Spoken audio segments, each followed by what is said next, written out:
mysteries. Let us analyze what is the most mysterious thing in the world. What's the greatest surprising thing or mysterious thing in the world? You can come up with some of your answers. God. Then humans. Then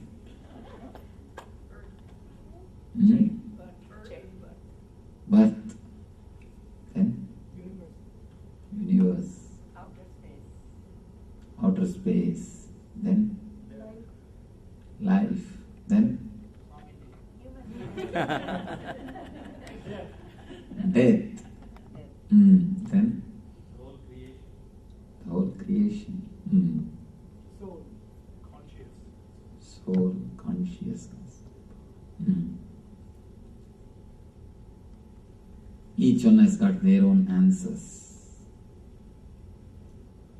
5,000 years ago, the same question was put to a great man called Yudhishthira Raja, hero of the Indian epic Mahabharata,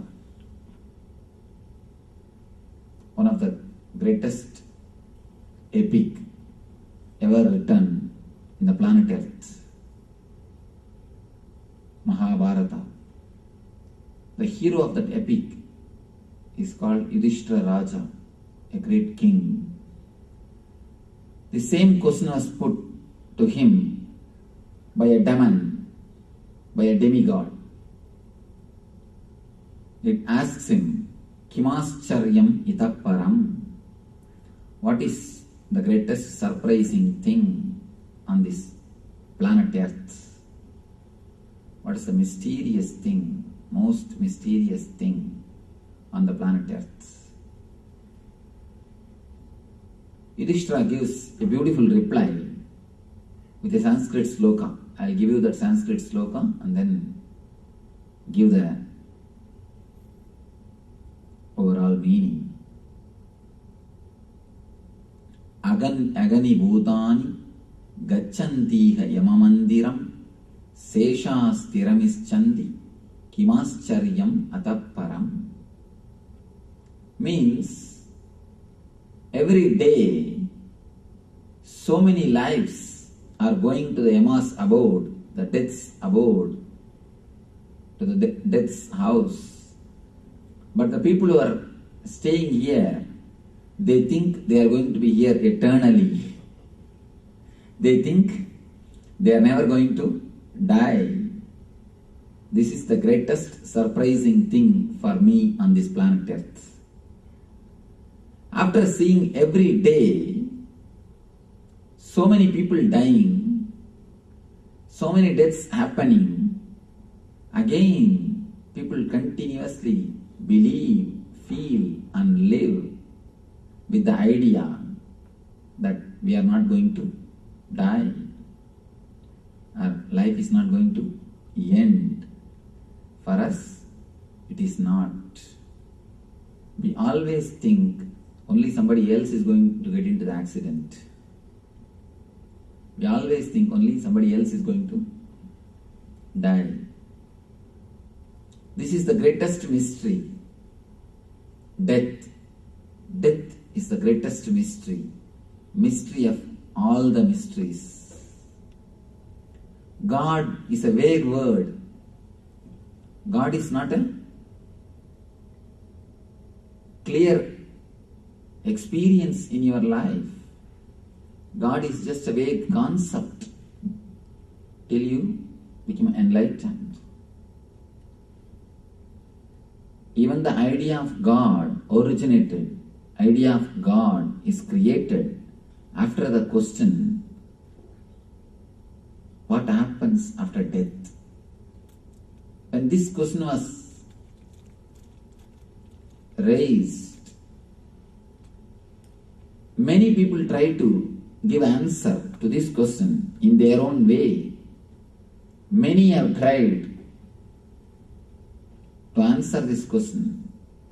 So somebody wants to answer. Some people created theories. Some people created philosophies. Few people created religions. Even the idea of God is created by the people who tried to answer this question: what happens after death? This is the most mysterious question according to me. From the time immemorial, so many persons again and again and again trying to answer this question. Every person who tried to answer this question created a new religion, new cult, new sect. All the religions are born out of this one question: what happens after death? What is actually happening at the time of death?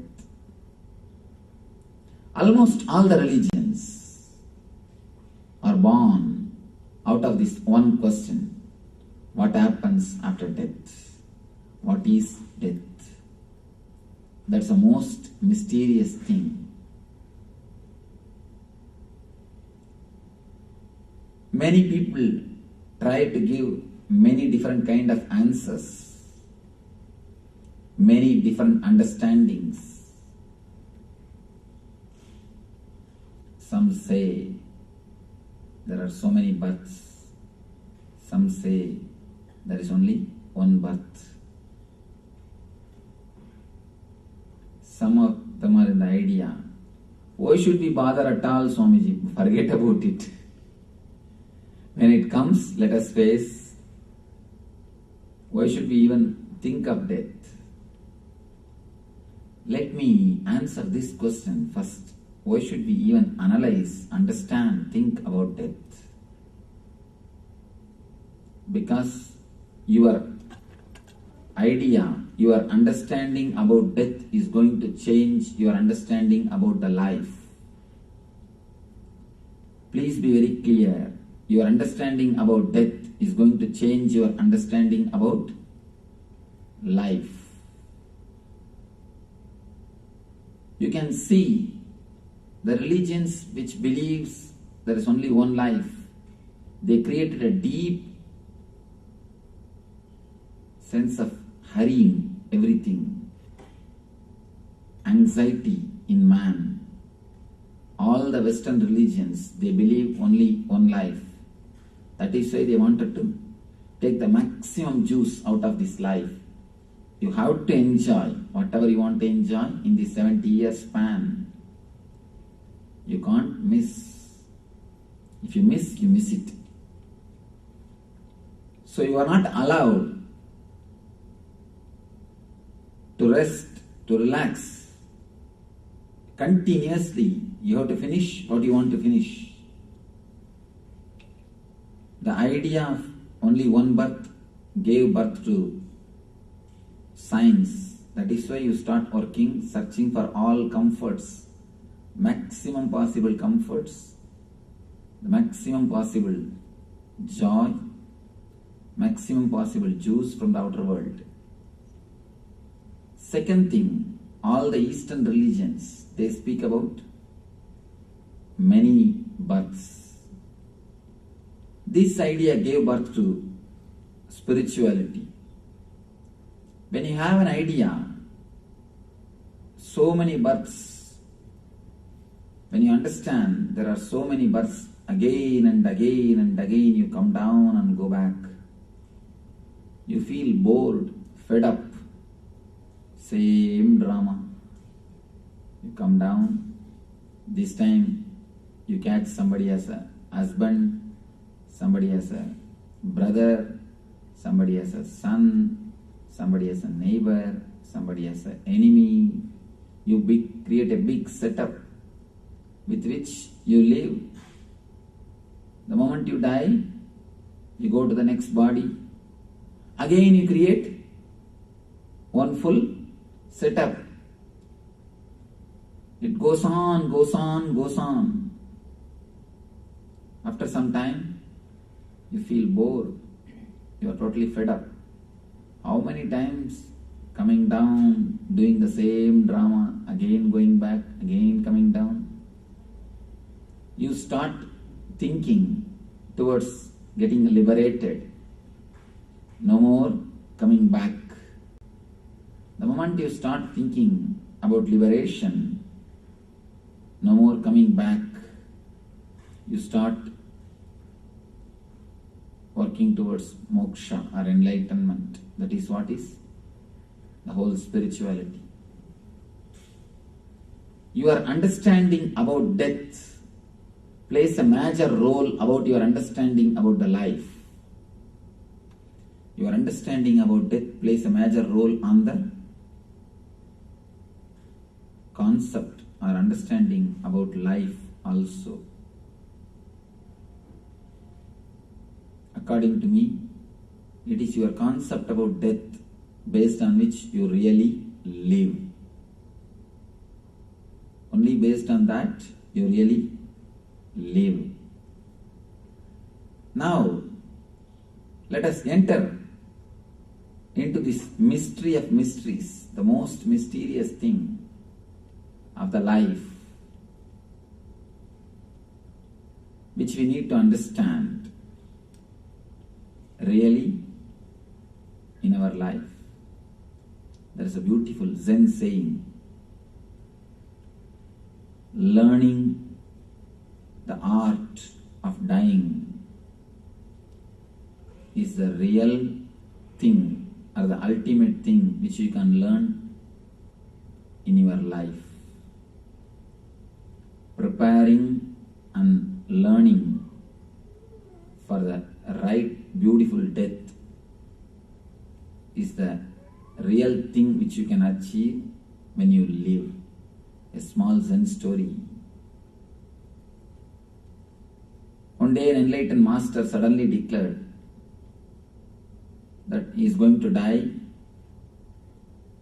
around next day morning around 6 o'clock. Of course, enlightened people always know about their death. They declare beforehand when they are going to die. He declared around morning 6 o'clock he is going to die. The beauty is his disciples. They said, no, Swamiji, please wait for 2-3 more hours because it will be too cold early morning. Why don't you wait for a few hours so that we can prepare for your body getting burned or whatever, all the last rituals. He said, all right, what is there? He said, okay, and told the disciples that he will pass away around 12 o'clock. When exactly clock struck 12, he greeted them all and hands dropped by themselves. He left the body.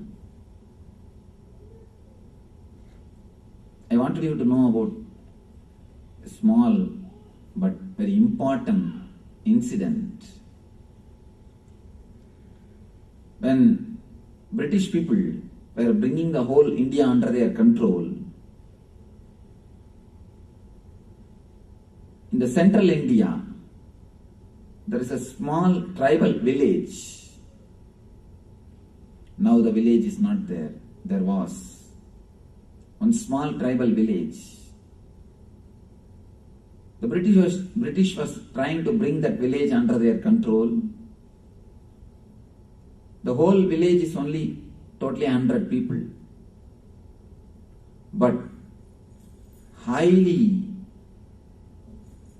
mystical people. Mystical means totally into devotee, into meditation, and who knows the esoteric arts. It is said that in that village people never fell sick. And not only that, even if they dreamt as if they have heard somebody in their dream, next day morning they will go and apologize that person. There is a record about that village. tonight if they dream that they have hurt somebody in their dreams, next day morning they will go and apologize him. Please forgive me, I have hurt you in my dreams.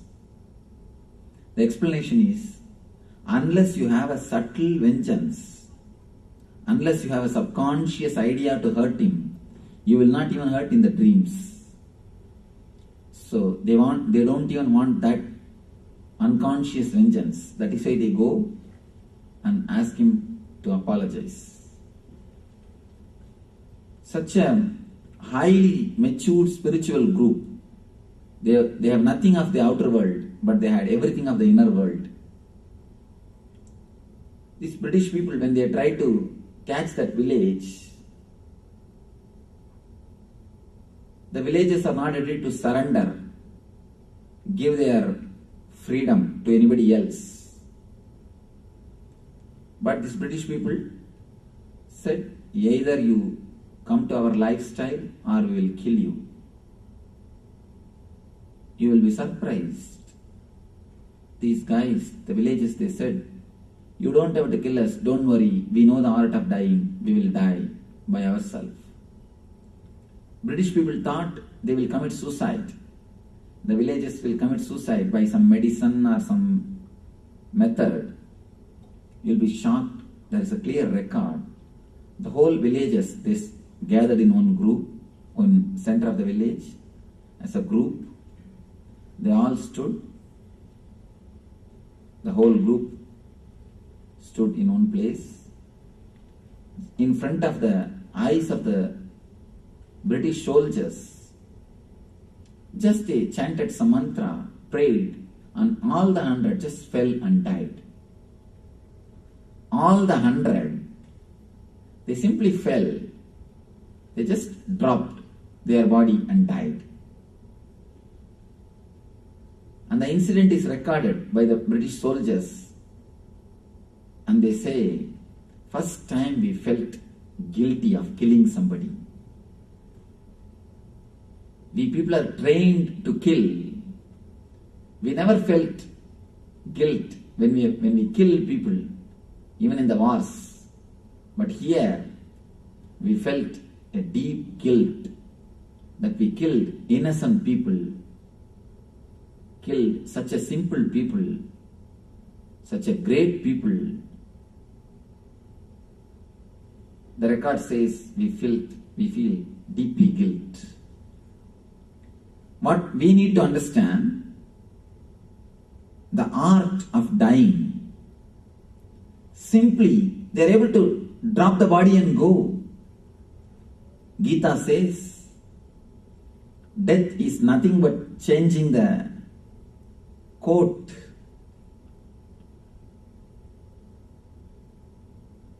Learning how to die is the one and only important art which you are supposed to learn when you live. Because art of dying will teach you art of living also. Now let us look into the mystery of death, which is the greatest mystery. Can anybody speak about death? There is a proverb in Tamil. Nobody can speak because who has seen has never come back. Who has come back has never seen. So, unless you see, you can't speak. But the man who has seen never comes back. Nobody else can speak about death except an enlightened man. An enlightened man is authorized because he is already dead. He has underwent the death experience. Unless you undergo the death experience, you can never become liberated. You can never become enlightened. Except enlightened man, nobody else can speak about death.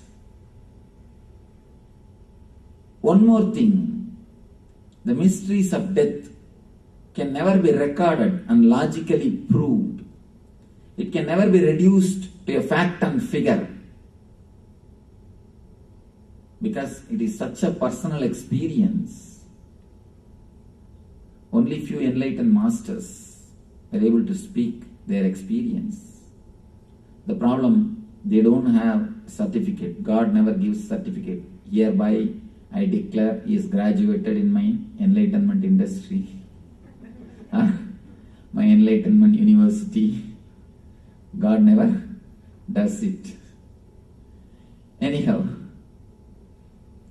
only few people who experienced shares their view and who really felt the energy of the Master.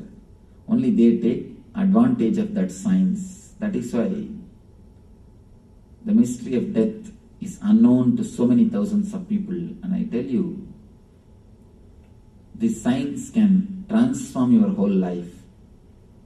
Because we have not understood this simple mystery, we are missing so many things in the real life. One important thing, the main thing, why this mystery of mystery, the secret of death, is not become popular in the West, because it cannot be proved scientifically. Of course, now there is a lot of research going on about this NDE, near-death experience. Thousands and thousands of people's near-death experiences are getting recorded by doctors and psychoanalysts and hypnotherapists. They are all working on this field. I was seeing the other day about a website which speaks about the near-death experiences. They have recorded more than 10,000 people's near-death experience. More than 10,000 people's near-death experience have been recorded. And you will be shocked, you will be surprised.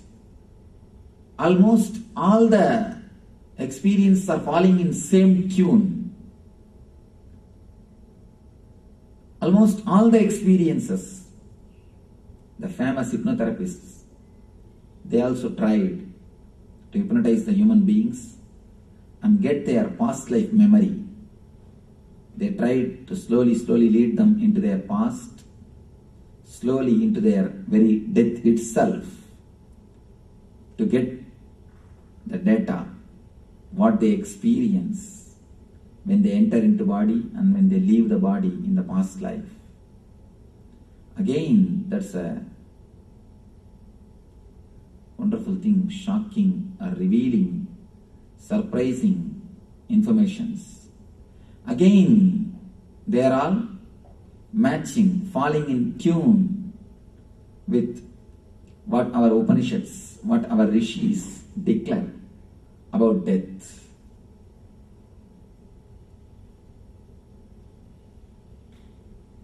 So, I think now the science is spreading in the West also.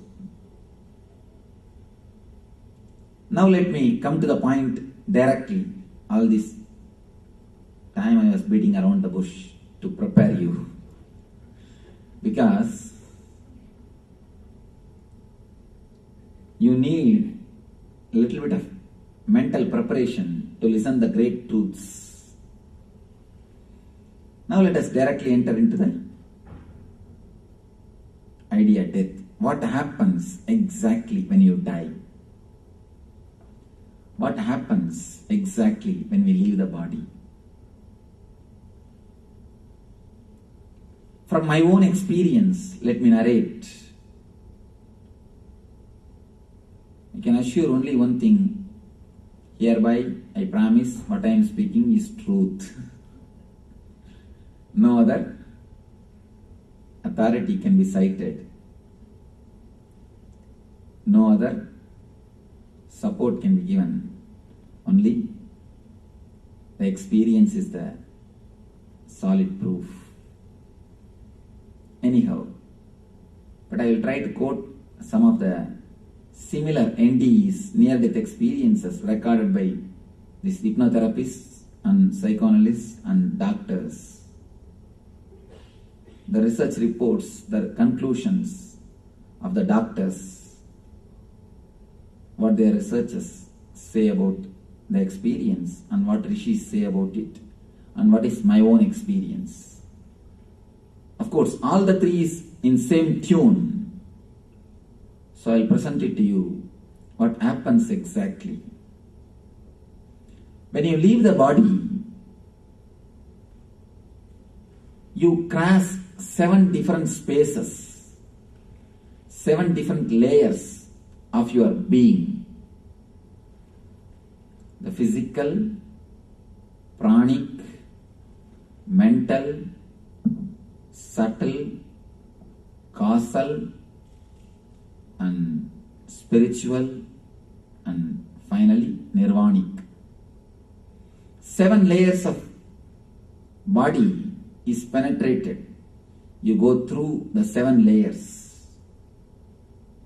You cross through the 7 different spaces. First thing, what happens when you leave the body? You undergo a tremendous pain. Pain means the unimaginable pain. Let me give you a small example. If you cut your hand just half inch, how much it pains? You know, a small blade half an inch, how much of pain you suffer? 6 feet, your body will be your consciousness and your body will be torn. And imagine what will be the pain. It's almost like 10,000 scorpions biting at the same time. You may think, why I am telling all these things. A little bit of meditation when you are living can heal and can guide you at the time of passing away. Before giving the solution, you must know the depth of the problem. Unless we know the depth of the problem, we will not go for solution.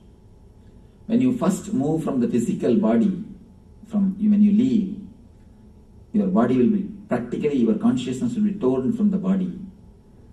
Such a heavy, severe pain. That is why you immediately fall into coma. According to doctors, coma is automatic mechanism to make you not to feel the pain. It's automatic anesthesia. If the pain becomes too much, you can't bear. So God has made automatic anesthesia system. The automatic anesthesia system is coma. If the pain is unbearable, if it is too much, you automatically fall into coma.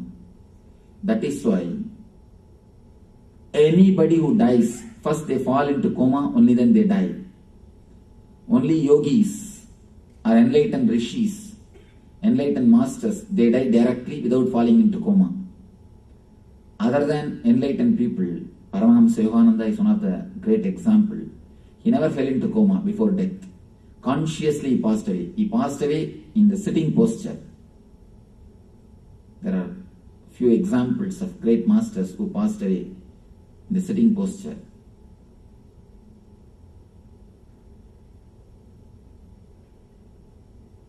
Masters, except masters, all other ordinary persons, they leave the body only by falling into coma. That is why you fall into coma and die because of the pain, severe pain.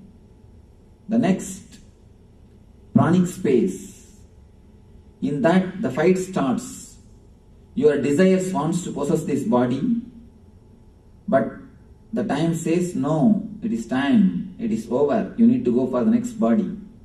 Move. So the fight between your desires and the time happens. Anyhow, only the time wins. The kala, time only wins. You have to move to the next body. Like this, step by step, step by step, step by step, you move into different space and enter into the next body. In 3 kshana, you assume the next body. 3 kshana. 3 kshana means 3 moment is the maximum time you can stay without body. I'll give you few understandings about death, then you can put all your questions, I'll give the replies, I'll give the answers. Because this subject has to be understood more by questioning. I'll give first all my hypotheses, whatever I have experienced. Then you can analyze, you will understand.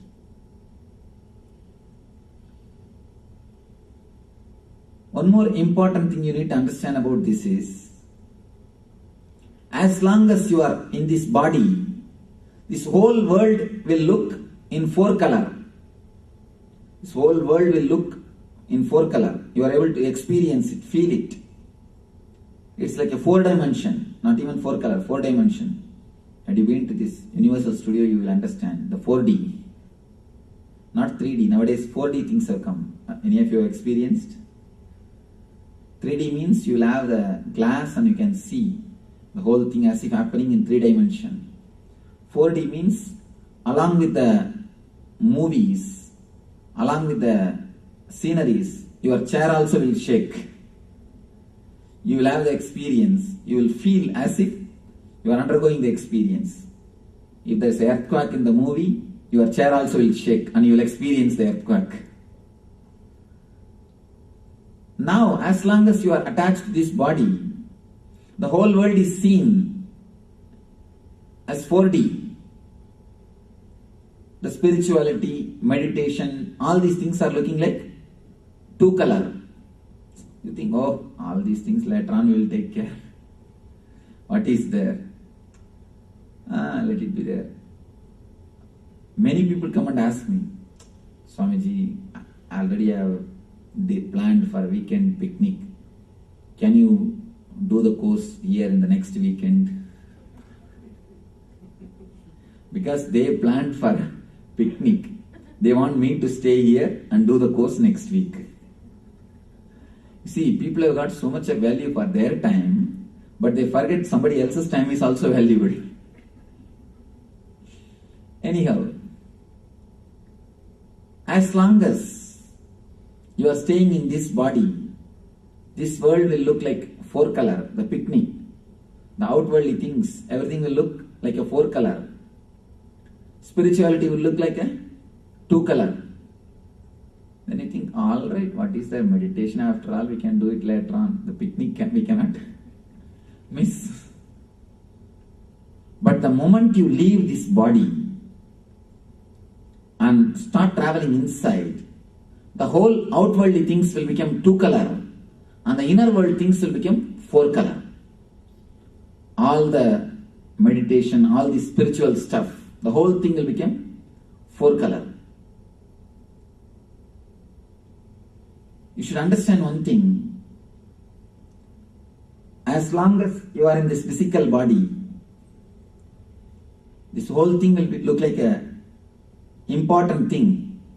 You will be continuously running, working, doing every possible things to make money, to make your life comfortable.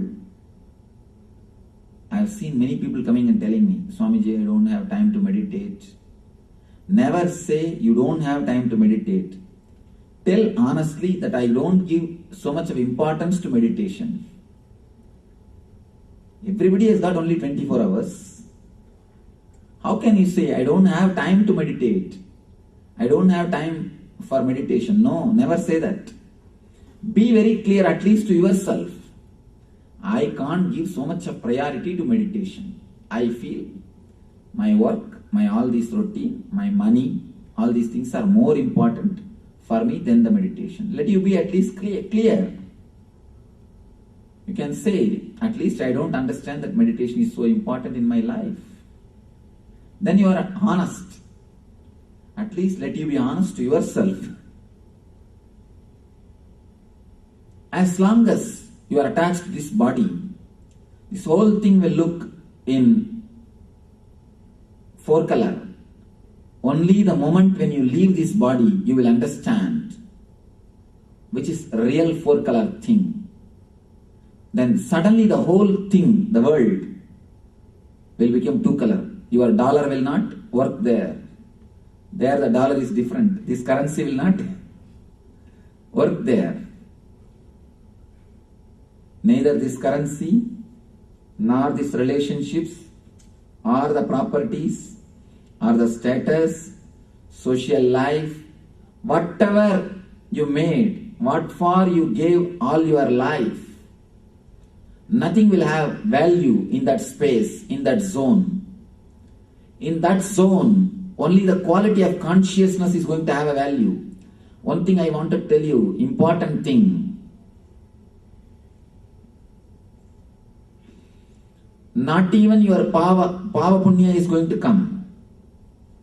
Even your merits and sins will not come there. People think, now if I give some donation to temple, I may get reward there. No currency exchange offer is available in the spiritual world. Please understand. There is a sect in a particular religion. If you give donation to their spiritual institution, they give you the receipt. And you are supposed to keep that receipt when somebody dies. If you have paid a certain amount to that institution, they will give you that receipt. When you die, they will keep that receipt with you so that you can take that receipt and show to God. Really the foolishness is happening. Please don't think I am telling story. Really it is happening. But I tell you, there is no money exchange. There is no way to exchange your money. There is no possibility. Even your sins and merits are not going to come along with you there. A small story.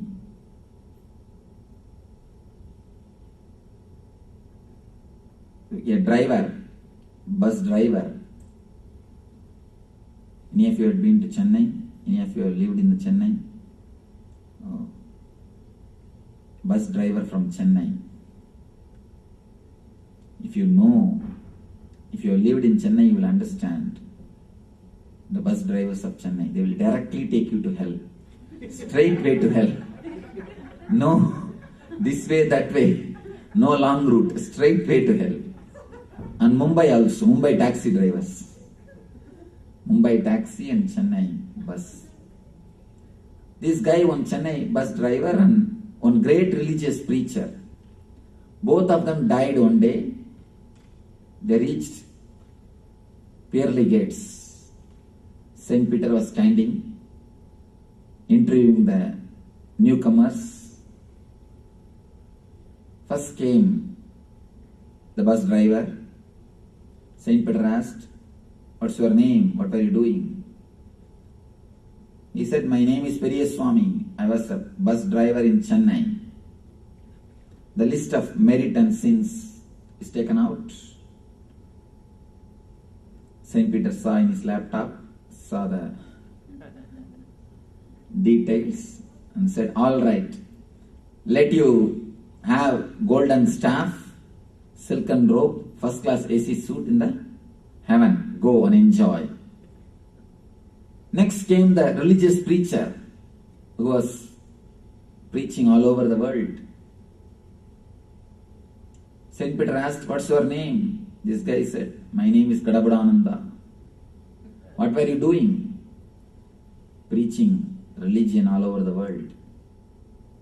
Saint Peter took the data, list of merit and sins, and said, "No, you can have only cotton dress, wooden staff, third class treatment. Go." These guys started shouting. Of course, you know the religious preachers are the professional shouters. Their whole profession is shouting. And he started shouting, "I'll sue you. Give me clear answer. How can a bus driver have first class treatment and me third class? I was spreading divine glory all over the world." Saint Peter said, "Here up in the heaven, we don't bother what you do. We bother what is the result. Please listen. When he was driving, people were all praying for their lives." So he made many people as believers. When you are preaching, people were all sleeping. So we don't bother what you do, we bother what is the result. Of course, if any of you are sleeping, please get up. Otherwise, when I go there, they will give me wooden staff. There is no exchange offer up in the heaven. Your merit and sins are not going to work. Understand? Only the way in which you live, your quality of consciousness is going to guide you. First thing you should understand, there is no heaven, hell geographically. Geographically, there is no hell, there is no heaven. It is only totally dependent on your psychological state. If you are happy, blissful, you are in heaven. If you are suffering, depressed, you are in the hell. Small story, one more story. One guy died and reached the gates of heaven. Saint Peter said, he was a big industrialist. So Saint Peter said, what do you want to do? You want to directly go into the hell or heaven, or you want to have a look into both and decide? You have a choice. You can have look in both sides. You can have few minutes of preview of both, then you can decide. The guy said, oh, nowadays you have a preview also. I'll be very happy. Let me first have a preview, then we can decide. This guy is a great industrialist, so he wants to have a choice. They first took him to heaven. It was totally silent. Only few saints sitting on some clouds and singing Hallelujah, Hallelujah, and moving around. Nothing much to be seen, very quiet. He said, all right, let me go to hell and see how it looks. There he went, he saw different kinds of discord is going on, different kinds of life, a full-fledged pub, and all the great celebrities dancing. I think they go only there. All kinds of people are there and bubbling with life and festival mood. And all celebrities are there.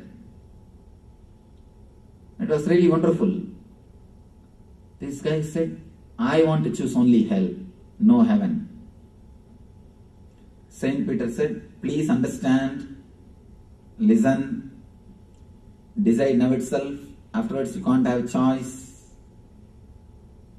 He said, sure, I want to go only to hell.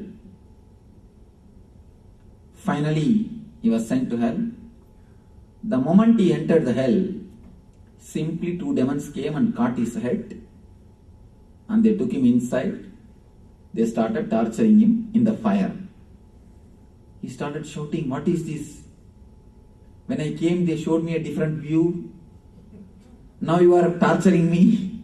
You are threatening me. Now you are showing a different view. These demons were torturing. They said, oh, that is our marketing department. So, understand. If you believe there is a hell and heaven, if you believe your sins and merits are going to help, you will only end up in seeing the marketing department, not the reality. Neither your sins nor your merits are going to help. All the idea of your sin and merit are created by society for better social life. They are not spiritual laws. Your conscience is not going to help. Only your consciousness is going to help. The idea of right and wrong is based on conscience. Your conscience, that's what way you pronounce. Conscience or conscience? Your conscience is societal, given to you by society. But your consciousness is natural. Your being, your energy, your life after death is going to be based on your consciousness, not on your conscience. The quality of life which you lived, when I say quality of life which you lived, I mean how intense you have lived. If you are sitting here, if you are aware of your whole being, if you are aware of your whole surrounding, if you are aware of whatever is going on in your body and mind, that is what I say, consciousness. A continuous, clear, witnessing awareness. Only that is going to guide you after death. Neither your sin nor your merits. Don't think if you go to temple every day, there you will get some special allowances. God will be there, he will tell, no, come, I saw you every day, come here, come this side. I will do some special things for you. No, never.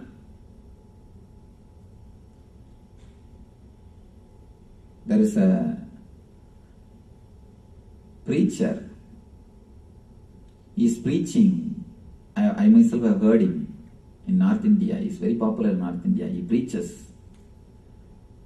Fast here, you will have all sorts of beautiful wines and rum in the heaven. Do all the actions which purifies you here. You will have all the joys in the heaven. One guy was listening, he said, oh Master, why should we leave all those things here to go and get there? Better enjoy here itself. If that is the thing we are going to get there, why not enjoy here itself? And there is no even guarantee whether they will give there or not. At least here we have a clear-cut guarantee. And who knows the exact quantity we will get or not, and who is going to serve and who is going to take care, we don't know. If you think by living a religious life, pure life here, you are going to be rewarded there, never think, never believe. Don't be religious, thinking that you will be rewarded there. You will only end up in hopeless state. All your actions are not going to come with you.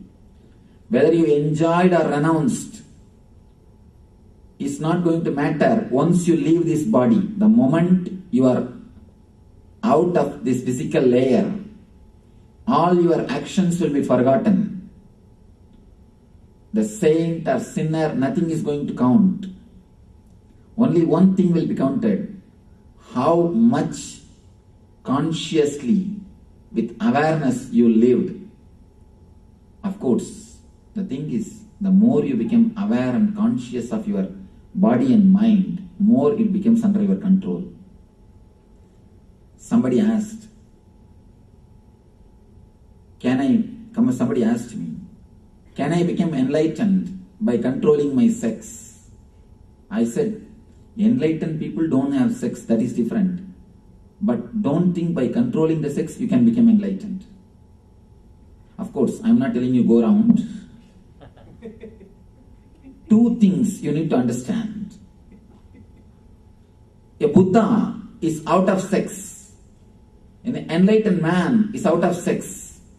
A Jesus is out of sex. Krishna is out of sex. There is a beautiful incident. Once the Yamuna was filled with water. The flood was happening in the Yamuna. In the river Jamuna, there was flood. Krishna and gopis, they wanted to cross the Jamuna. And they finished all their Ras Leela. The biggest flirt on the planet Earth ever born.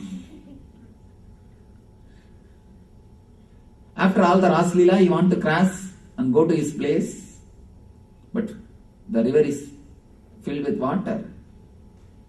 And he says, if it is true that I am a brahmachari, let this Yamuna open and give way. Immediately Yamuna opened and gave way.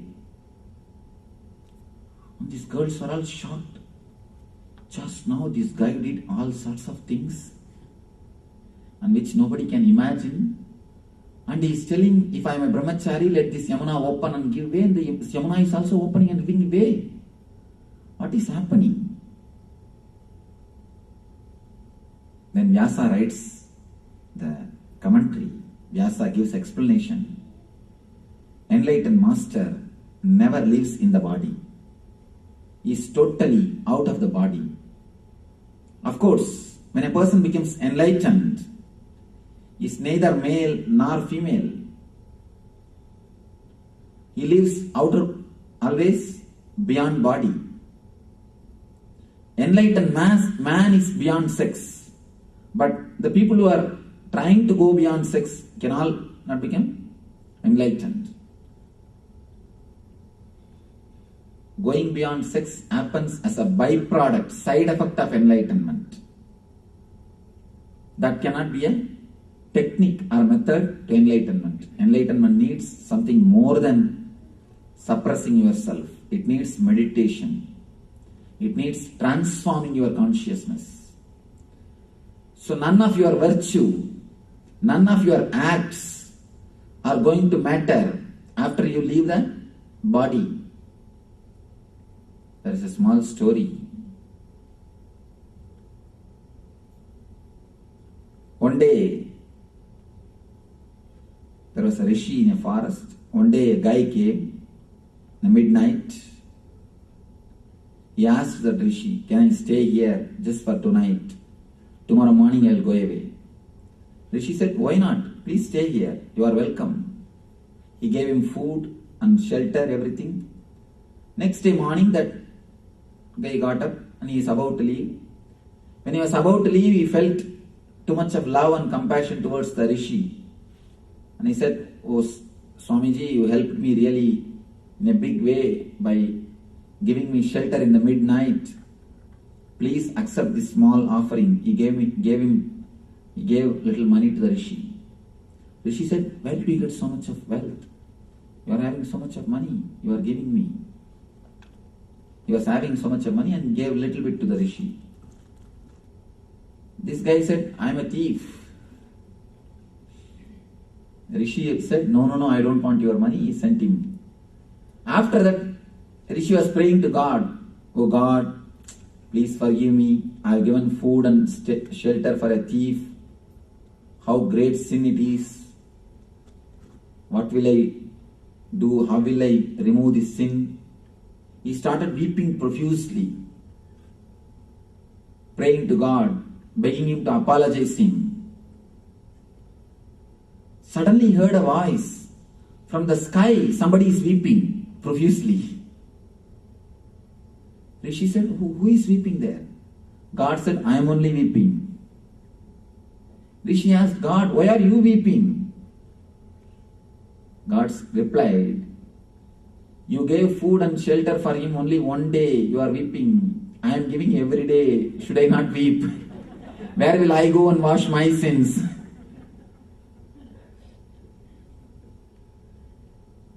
The real meaning of the story is, the guy, the rishi, has become too egoistic. He started feeling he is holier than others. Actually, God never bothers the sinner and saint. All these things are just societal. Understand? You are saint only when you are in the society. You are sinner only when you are in the society. If you are in the forest, who is sinner? Who is saint? You are saint as long as you have people to worship you. I have seen many guys in India. In India, every street there is a saint. There is no street which don't have a Jagat Guru. Jagat Guru means the Guru of the universe. And every street has got one Jagat Guru in India. That is why I always tell people, they can at least have the name Street Guru. it will be appropriate. But every street, one Jagat Guru is there. Every street in India you can see Jagat Gurus. These guys, they feel great. They are continuously hunting for followers, disciples, because the more the number of followers, the more they feel they become big. The more people are worshipping you, you feel more you are a big saint. Saint is nothing but the idea given to you by your disciples. Sinner is again nothing but an idea given to you by your enemies.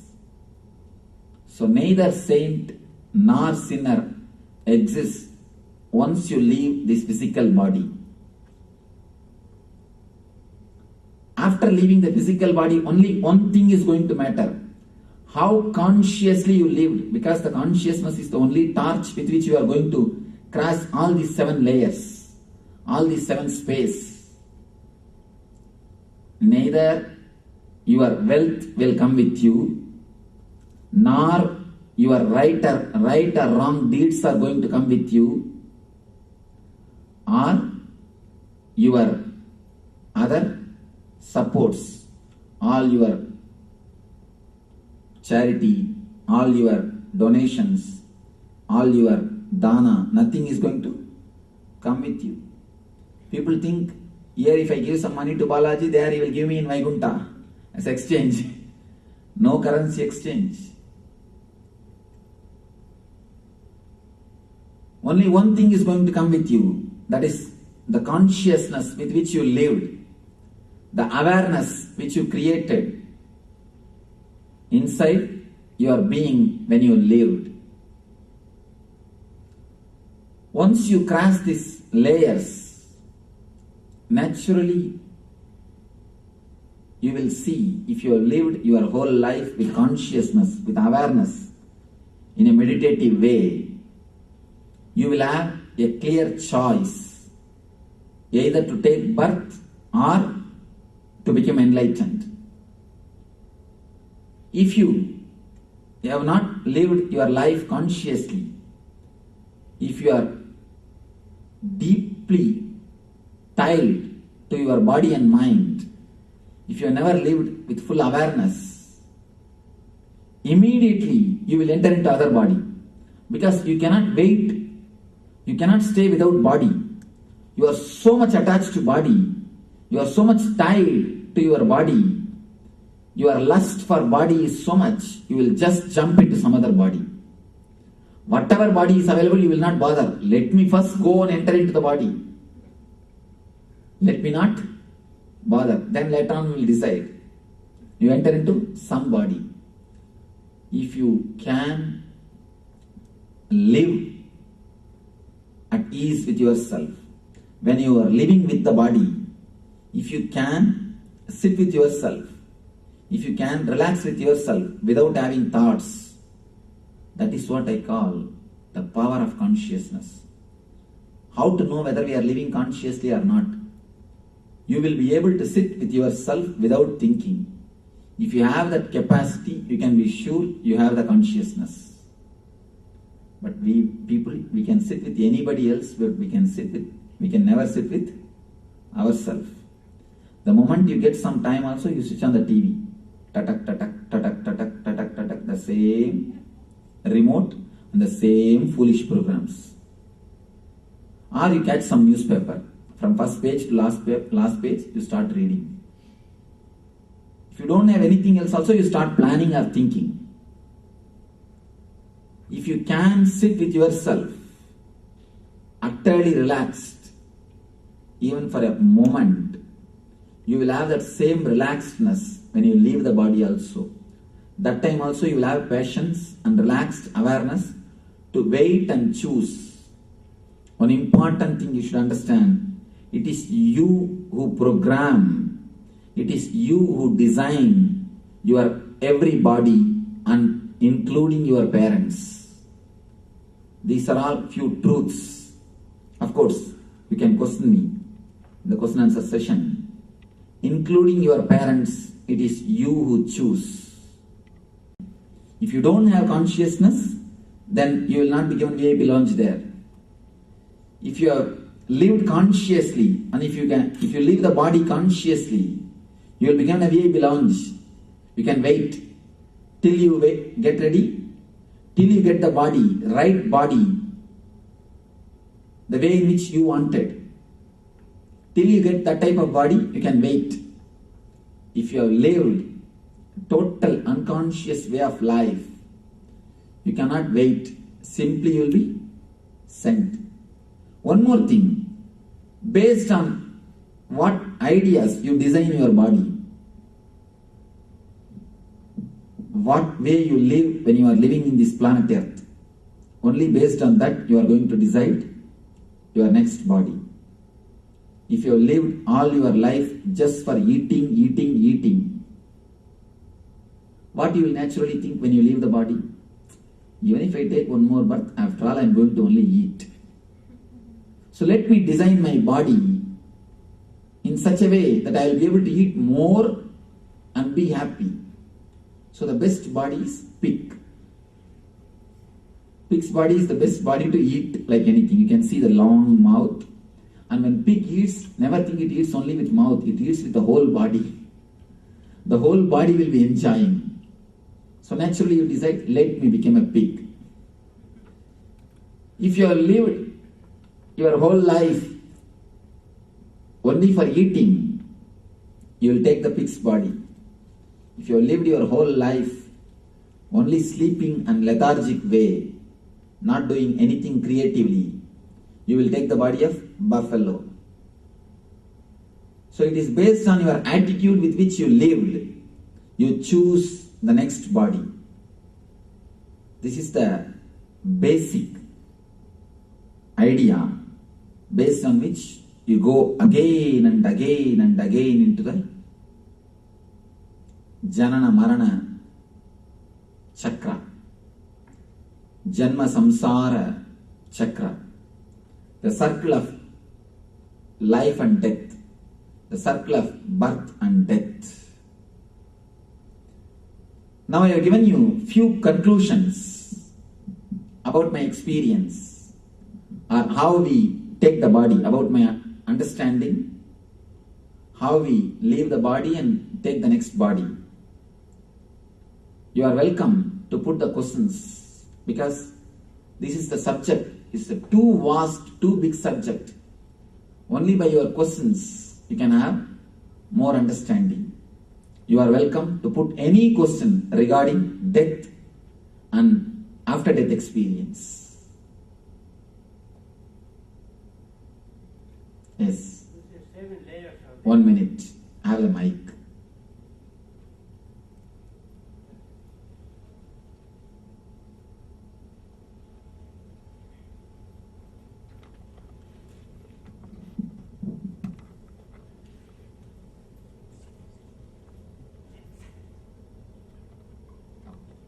You can ask me. Please be a little loud, that's all. You talked about 7 layers we passed through. We talked about the 2. Sula Sharira and Paramashivoham. But we're remaining 5. If I have to speak about all the 7, I need 2 days.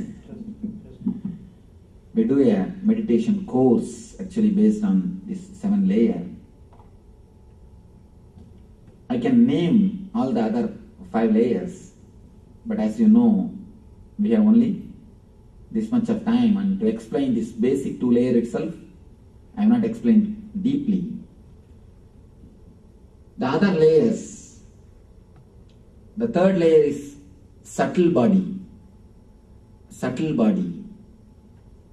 That is related to all our guilt. Actually, Stula Sarira is related to this physical body. This is what the Stula Sarira. When you leave this Stula Sarira, your pain needs to be handled. When you leave the Prana Sarira, your desires will stop you. The fight between you and the desires will happen. When you leave the subtle body, the fight between your guilts and you will start. You are right or wrong, the actions, the logic. Between that and you, there will be a fight. And the 4th is causal body. When you leave the causal body, it will be a deep darkness, a total, utter deep darkness. The next will be the spiritual body, and the sixth will be the cosmic body, the seventh will be nirvanic body. Of course, the spiritual body, all your pains you will remember. In the cosmic body, all your pleasures you will experience. This spiritual body is an intense pain, and cosmic body is an intense pleasure. These two space only is called as hell and heaven. And when you reach the nirvanic, the ultimate, the last sarira, there you will see you become one with consciousness. Or you come back. If you are not ready to become one with consciousness, enlightened, you come back. If you are matured to go through all these 7 layers, you become enlightened. This is a basic introduction about this. How do we reconcile? No, just a minute. Let me finish this. One more question. Yes. Okay. So ordinary person Mm. who has just lived regular life as lots of people live, he cannot go to nirvana state, that's what you are. Ordinary person means there are many ordinary people who live with full consciousness. Many innocent people, many simple people. If you go to Indian villages, you will hear hundreds of stories that the elderly people telling that within a month I will die and dying. Exactly fixing the time and dying. Even if you trace your own forefathers, there will be some stories. Every family will have 1 or 2 stories like this. My grandmother told exact time and died. My grandfather told exact time and died. Any of you got any stories? Your family stories? You can tell. Why don't you? Anybody? Raise your hands. When I was ordinary, I didn't mean those people. People normally the way we know it is live this life, enjoying life and. If you say enjoying life is also nothing wrong. Enjoying in a very dull way. Just today morning, I was speaking with our devotee. He was talking about pornography. He was putting a question. I told him, porno is the most insensitive thing. Actually, pornography will make you lose the sensitivity. In porno, the person is not respected. Only the body structure is respected. See, why you respect this table? For the structure of this table. Otherwise, there is no respect for this table itself. If the structure is lost, you simply throw this table away. Same way in porno, only the body structure is respected. Never the person itself, never the being which is living inside the body. So the porno makes you insensitive. That is why you again and again run behind it. Because it makes you insensitive, you don't feel fulfilled.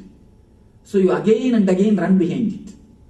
If you are really enjoying, you will have so much of deep sensitivity, you have so much of deep awareness. According to me, the body is temple of consciousness. If you are really enjoying in the ultimate sense, you will have a total consciousness, you will never come back, you will become enlightened.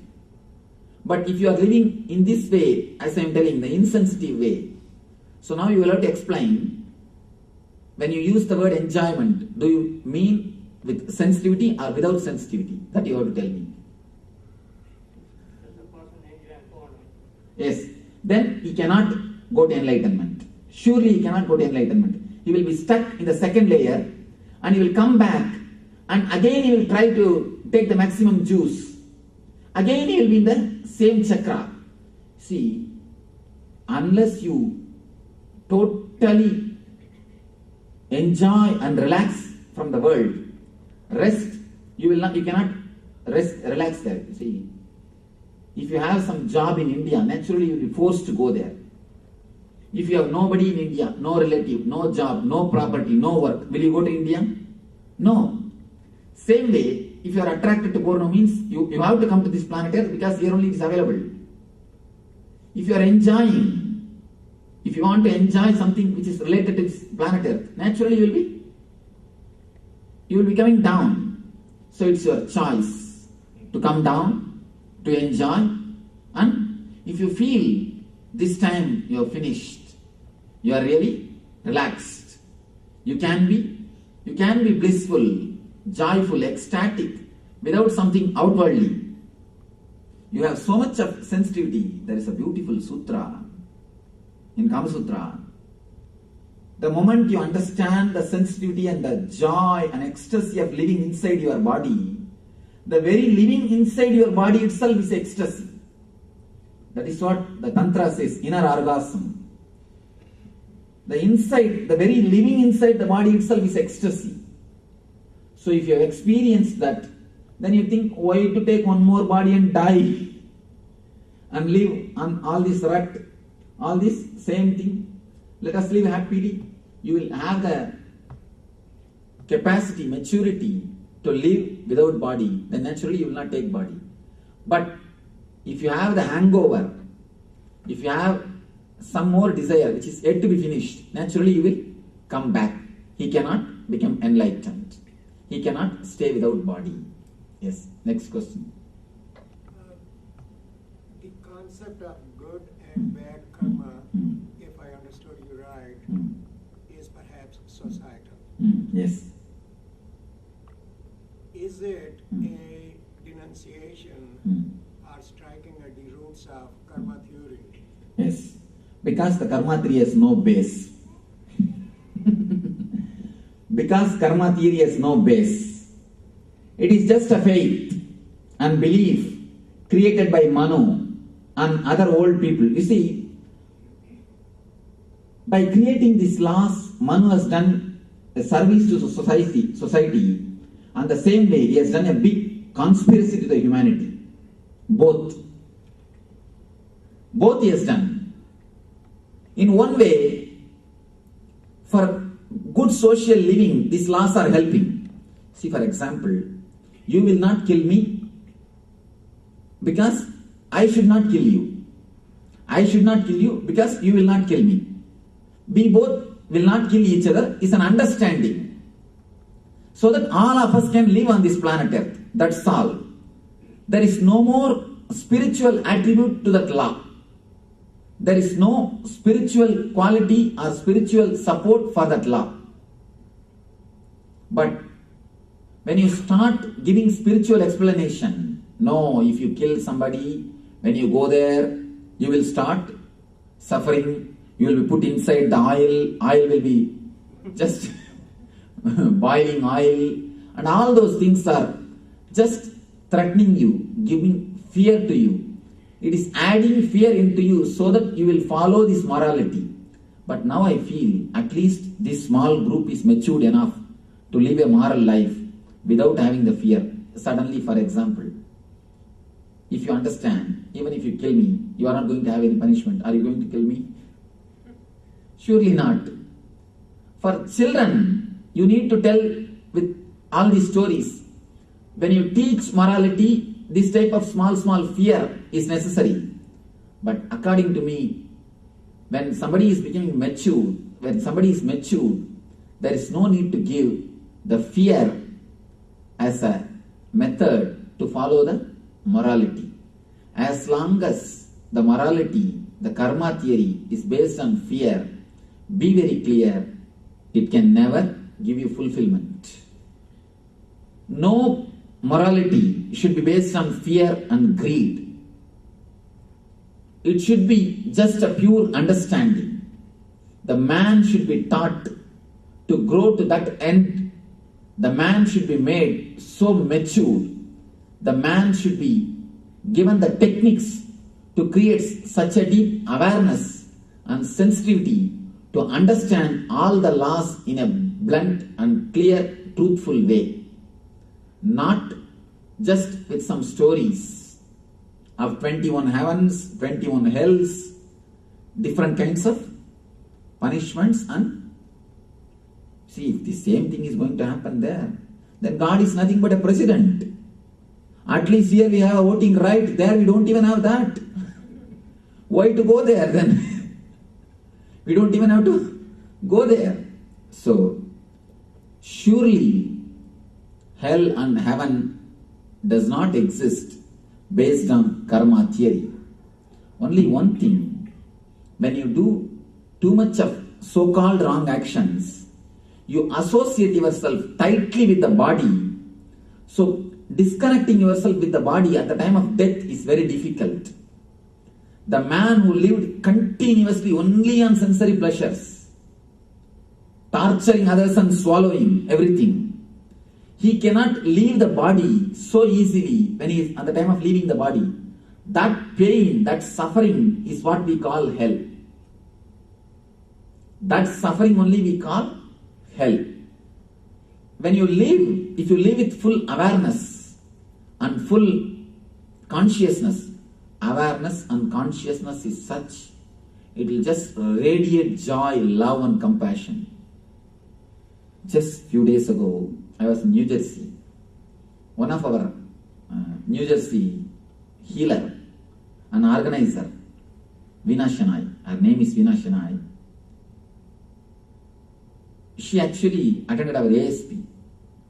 And she said, after the ASP, Swamiji, how many times I tried to eat non-veg, I am not able to. Not only one person, there are so many proofs. Here itself there are few sitting.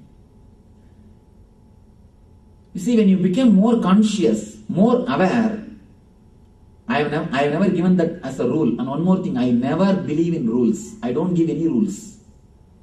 Even in my meditation camps, I don't give any rules. I don't say to the people, please don't eat non-veg, please become vegetarian. No, I never say that.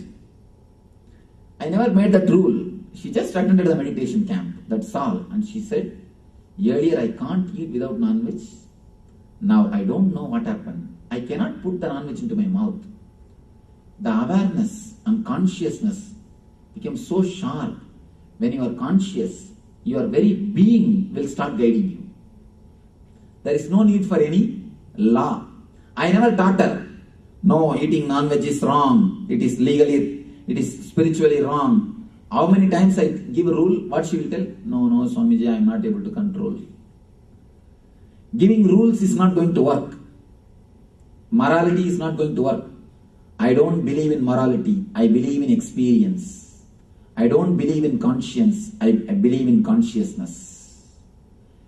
When the real consciousness happens to you, you will automatically see that morality happens in you. Whatever we call social morality, all those things starts happening in you.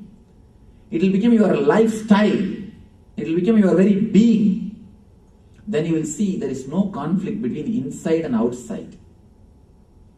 As long as you live with morality, you live with laws, you live with rules, you will see there will be always conflict inside and outside. The moment you don't see any cop's car, speed goes up. Speed rises. The moment somewhere the cop's car is standing or the dim light is seen, immediately put a brake.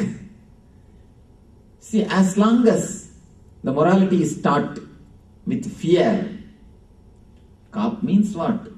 What you call it as a Yamaduta, here you call it as cop. That's all.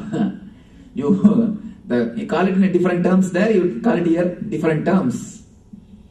Again, karma theory is in a way, a subtle way of social laws. They are trying to inject the social laws inside. The internal programming. You see, if it is forced from outside, you call it social law. If it is programmed in your mind itself, from the very young age, you call it as karma theory. But both are simple programming. According to me, conscience is a poor substitute for your consciousness. Karma theory is a very poor substitute for meditation. It is time. We have played enough with these small toys. I always tell people, drop your toys, be matured. Enough. For a long time, we played with all the rules. And where is the record? Where is the rule? Let me give you a small story. This is a little, even though it's little sharp, I should tell. Only then you will understand. 3 women, they died and reached Yama's court. Yama is sitting there and giving judgment. First lady came. Yama asked, what were you doing on the planet Earth? Did you live a faithful life to your husband? This lady said, yes, Deva. Yes, Lord. I lived a total chaste, pure life. They took out the list. It said, yes. Oh, all right. Yama said, all right. Let you have golden key and go and enjoy your heavenly rewards. He gave the first class treatment. She went. Next lady came. Yama asked the same question. Did you live a faithful life to your husband? No, Lord. Only once. That also mentally only I did a mistake, not physically. You should forgive me. Yama took out the report and it said, yes. Oh, all right. Anyhow, you can have a second class treatment at least. So he gave silver key and told, all right, let you go on, have second class treatment. Third lady came. Yama asked, did you live a pure life in the planet Earth? She said, no, I was an actress. I did what all the things you can imagine, and I did what all the things you can't imagine. That is the way I lived. Now I don't know what to do. Emma just looked around and said, have my room key, go there, I'll be there.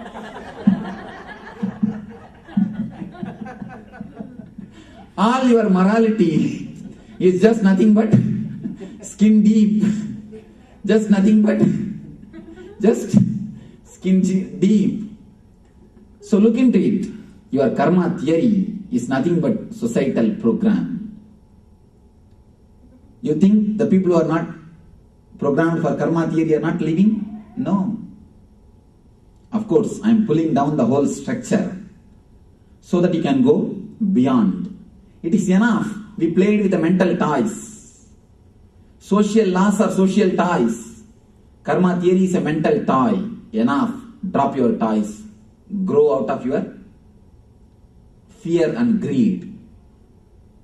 Why should you do some good thing only for the sake of heaven? The very good deed itself is a joy. The very good deed itself is a joy.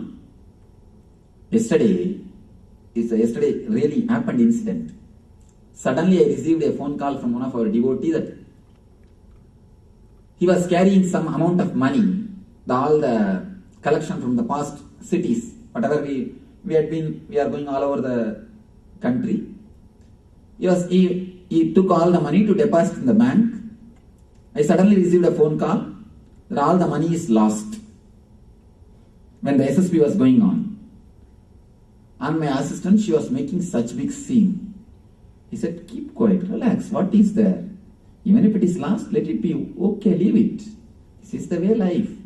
When you handle too much of money, naturally, sometimes it will be lost. Forget about it. I was very cool, calm, relaxed and making fun of her. No, Swamiji, you worked so hard. You have created so much. I don't know what has happened. I said, when you intensely work, the work itself is reward, not the effect.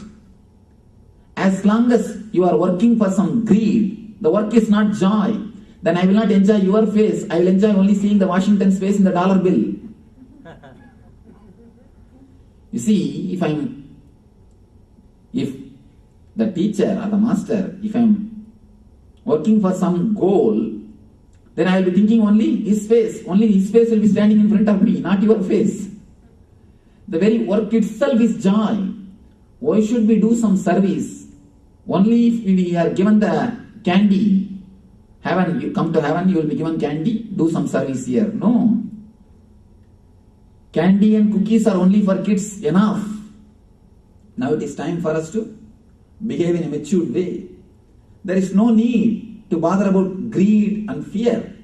There is no need to bother about the reward and punishment. Still now, if we are running only based on greed and fear, be very clear, we are not matured. We are aged, but not grown up. Getting aged is different and growing up is different. So, all this karma theory is good to start, but not to end. Somebody is asking, Vivekananda Swamiji, what is the need to believe in Bible? Should I believe all those hell, heaven and sin merits? Vivekananda says, it is good to be born in church, but not to die there. It is good to born, to start with. When you start naturally with little fear and greed only, you will start, nothing wrong. No other way to understand. For a child, you cannot make him understand that very doing good itself is joy, very not doing wrong itself is bliss. All these things you cannot make him understand. So for him you need to say, hey, don't do, Amachi will kill you, Amachi will take your eyes. That is what you all tell, na? God will come and threaten you, God will kill you. All these things you can tell for kids. But now it is enough. We have all become grown up. Let us analyze it consciously. Vivekananda says beautifully, let you flood your whole religion and spirituality with your logic and reason. Let you flood your religion with logic and reason. Whatever stands, the logic and reason, let it stand. All other things, let them be washed away. The earlier they are washed, better for the humanity. So let them be washed away. Enough. We lived with Manusmriti. Of course, he is good. He has done a great service. Surely he has done a great service. But you need to go beyond Smriti to reach Sriti. There are two scriptures in Eastern mysticism. Smriti is moral, day-to-day life, social laws. Sriti is the inner spiritual quality, the techniques to improve the consciousness. Upanishads are Srutis, Puranas are Smritis. Manu is a Smriti, means everyday social law. Hinduism or Sanatana Dharma, I can't even use the word Hinduism, Sanatana Dharma. Sanatana Dharma is the only religion which is courageous enough to say Smritis can be changed. Sanatana Dharma declares, my scripture can be updated. All other guys are afraid. No other fellow says, no other person accepts, my words can be updated by my disciples. Rishis are telling, Smriti can be updated. It can be changed when the society changes. But Sriti is the techniques towards consciousness. Let us go to the Sriti, techniques to consciousness, leaving the Smriti, just the social laws. The thoughts we have in this Janma, will those come into action in the next Janma? The thoughts which you have in this Janma, if you make it as action, if you make it happen, you will end up in two things. Either you will have a deep satisfaction, or you will have a hopelessness. Oh, for this only I ran. What foolish thing I did. You will end up in two things. If you have finished, it will not become action in the next life.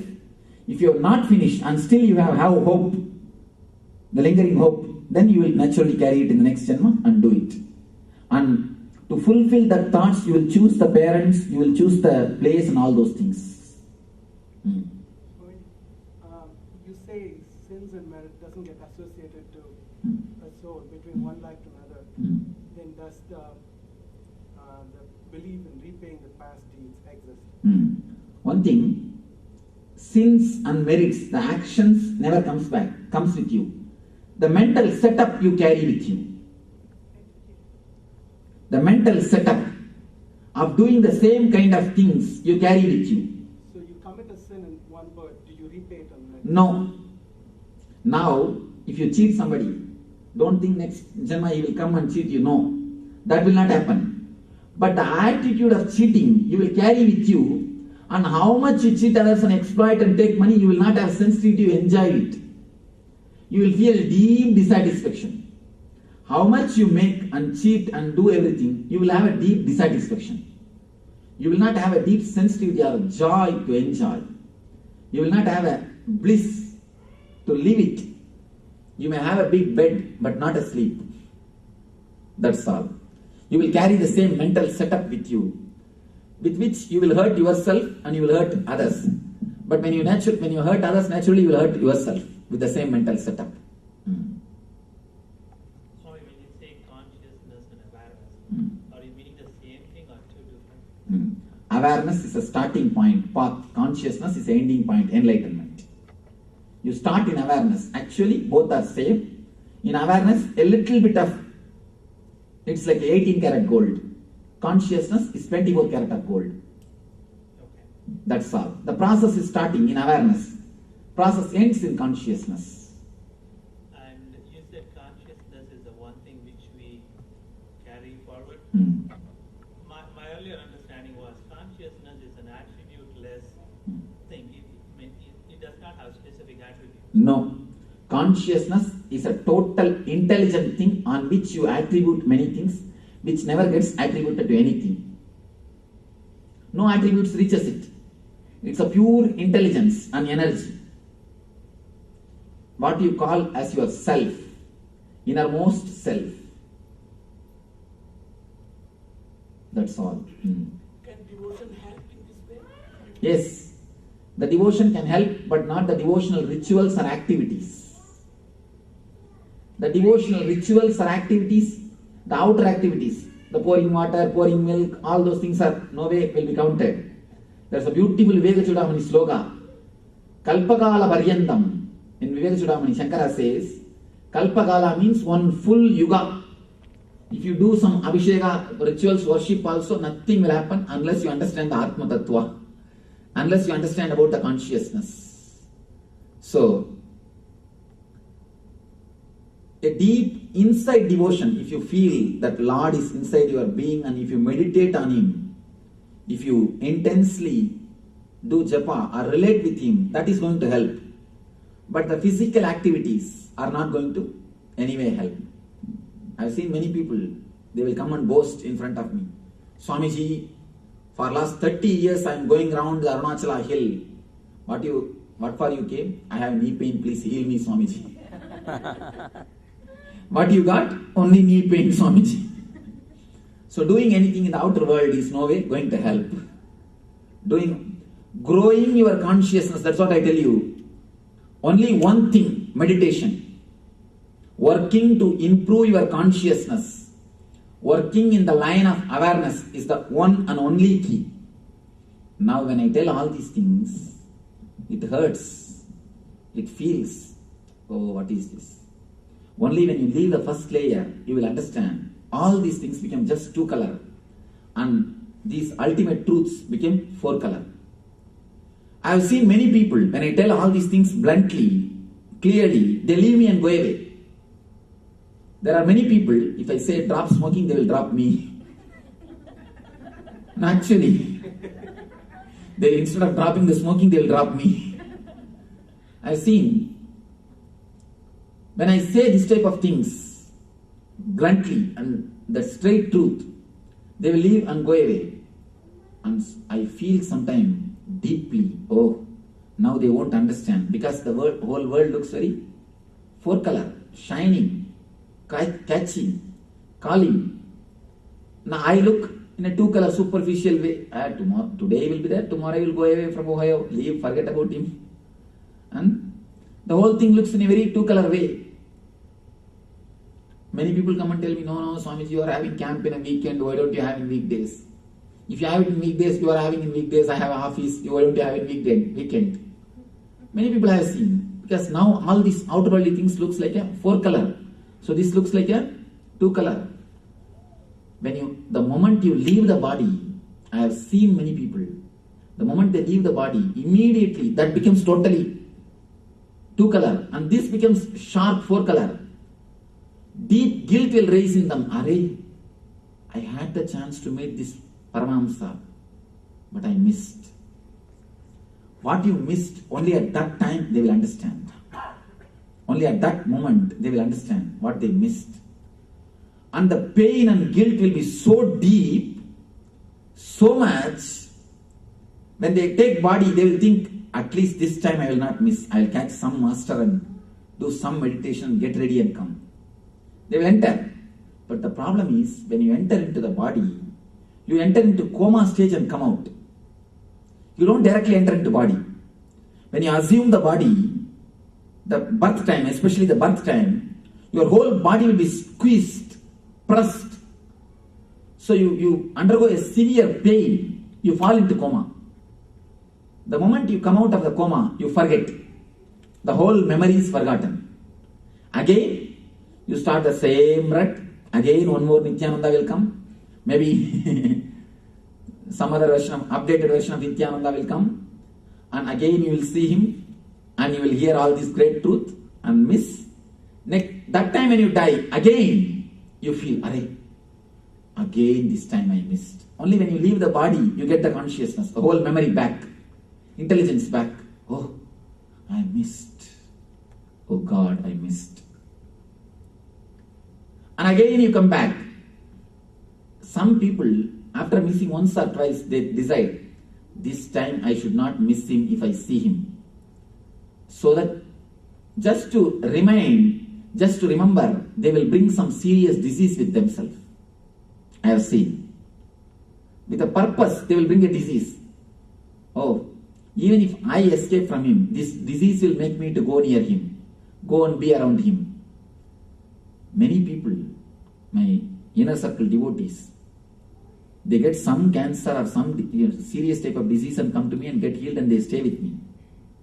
And they ask me, Swamiji, now I feel this disease is my own creation.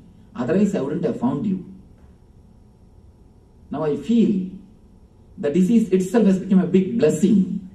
Otherwise I wouldn't have got you. There is one song written by one of our devotees. She came to me for healing psoriasis. And she wrote a beautiful song. Please don't heal it so quickly. Because keeping this as a reason every day I come and meet you, that's one thing. Next day, every day your hand will touch me. Please don't heal so quickly. Let there be little bit remaining. So that I will be around you. Actually, I have seen few people, they bring the disease so that they will not leave the master, even if their ego works. That's a technique. There's a beautiful story in Tamil Nadu. There was a great saint called Appar. He actually misses 2-3 times like this the spiritual life.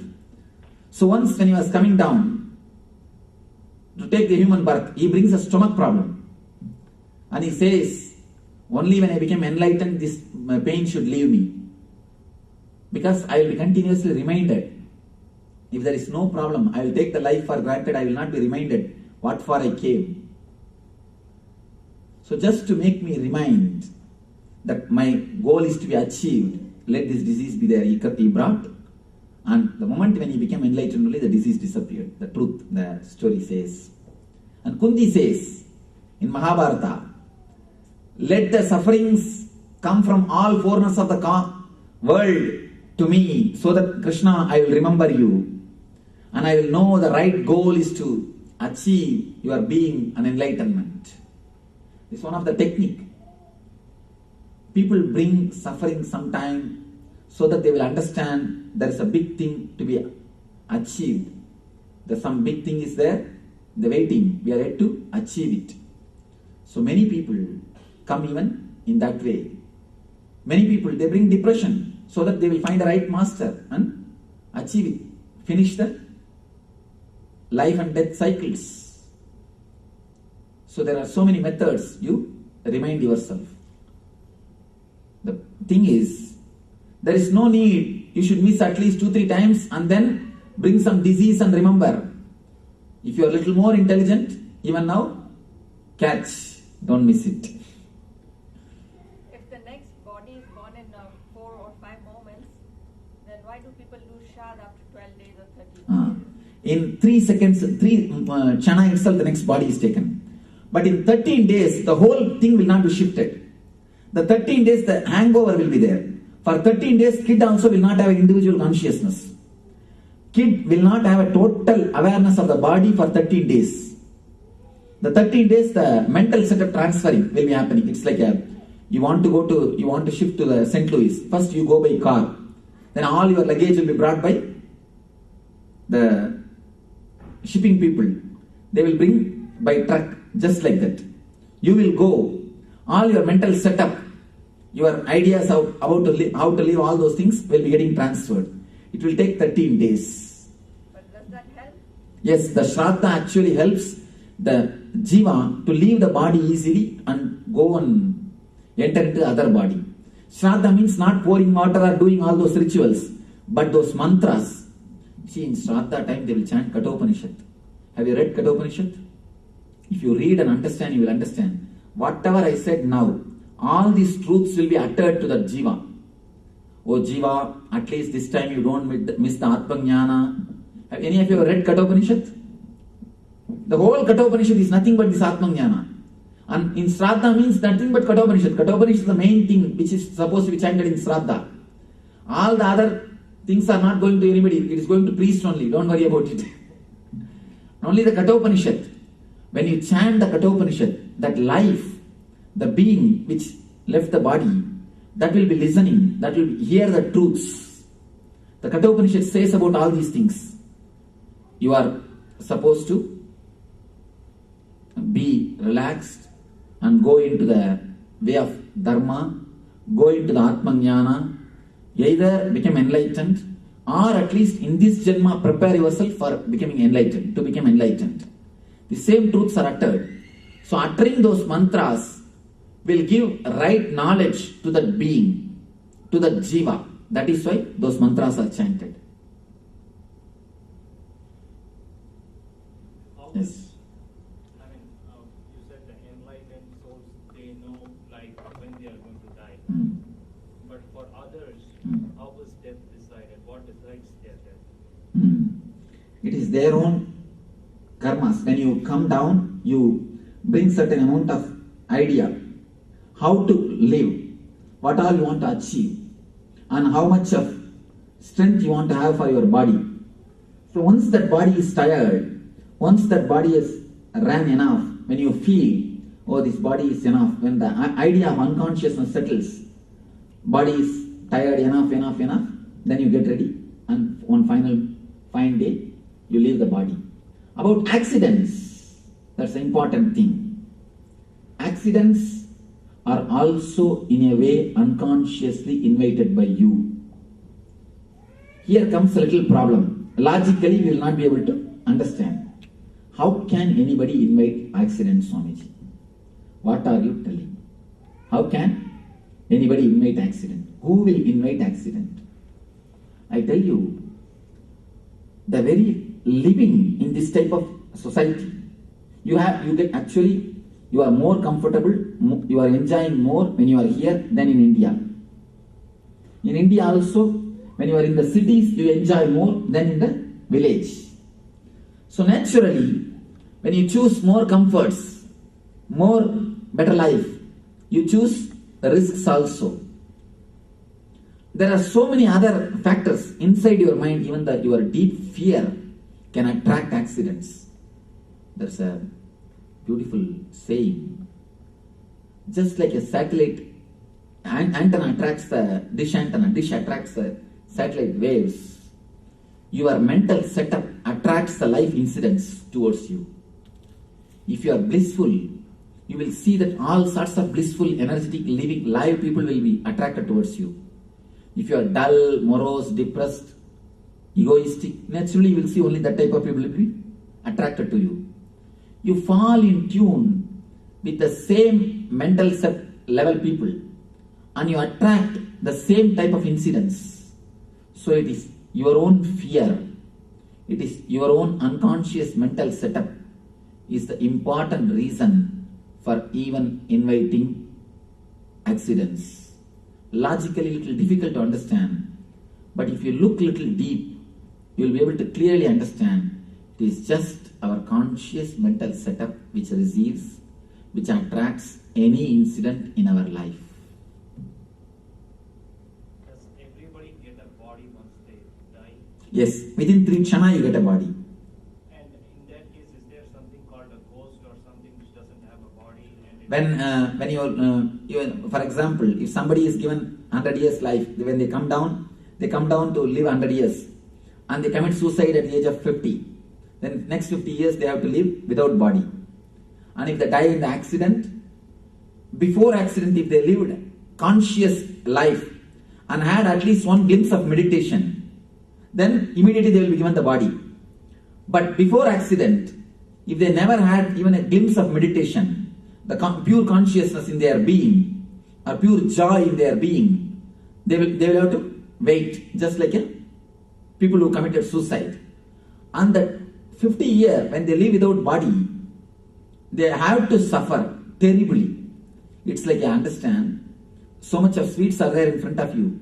If you don't have eyes, if you don't have hands to take it and eat, how much you will suffer. The same way, the whole world will be felt by them, but they can't enjoy. That is why, according to me, suicide is the worst crime. Suicide is the worst crime. When you destroy, naturally you will have to wait till the time to take the next body. If somebody living in the human body, if they are not aware, if their awareness and consciousness is too low, then these guys who are moving without body, they just come and try to catch that body and try to possess it. That is what we say, possessing or being caught by ghosts and all those things. But a meditator will never be caught by ghosts, because a meditator will have a clear awareness, consciousness, individual consciousness. So according to me, my experience, meditation is the ultimate solution. Never postpone meditation, because you can't postpone accidents. It is much more important than life insurance. Your life insurance will help only your son or daughter or wife. Meditation will help you for you. If you have met with an accident, if you have done life insurance, it is going to help only your family. It won't help you. But if you have done meditation, it will help you. So meditation is much more deeper, much more important thing for your being than your life insurance. Please take mic and ask, so that one person will ask one question. What time we are supposed to finish? Please tell me. 9:30. You have 10 more minutes. Okay. If we do meditation in this Janma, that will pass to my family? Family? No. Because family is, you see, when you are living itself, family will be helped. Now if you are meditating, with this family it will be helped, because the vibration will become positive, more living, more happy, more joyful. If you are not having headache, naturally you will not give headache to them. If you are having headache, naturally you will torture them. You will give headache to them. So in that way, you are being more happy, more blissful, more meditative, will surely help your family. But once you leave the body, it is no way going to help them. It is going to only help you totally. Lord Krishna has played such an important role of karma in Gita, and it appears like you are throwing that karma theory away. Krishna says beautifully. Krishna says very clearly in one sentence, whatever you think in the last moment of your life, that only is going to choose your next birth. See, Krishna is such a wonderful person. He is the teacher for your primary school. He is the teacher for your secondary school. He is the professor for your professional education. He is the professor for your university education. He is for everybody. Step by step he gives. He teaches you alphabet also. A, B, C. And then he teaches you second level education also. And he makes you as a professor also. So understand, when he says karma theory, he just gives you the first initial thing. Then he slowly prepares you and tells you, whatever you remember in the last moment, only that is going to decide your next life. Then finally he says one word. Finally, the last word Arjuna says, "Oh Krishna, you confused me totally. Now I am confused more than earlier. Before started talking to you, I was much more clear. Now I am utterly confused. What have you done to me?" Then Krishna says, "Sarvadharman parityajya mamegam saranam vraja aham tva sarvabhabhebhyo moksha ikshyami masuchaha." That is what I wanted, my dear son. Sarvadharman parityajya. Give up all your dharmas, all your so-called understandings. Drop everything. Surrender unto me. When he says surrender unto me, he never says the form, he says the energy.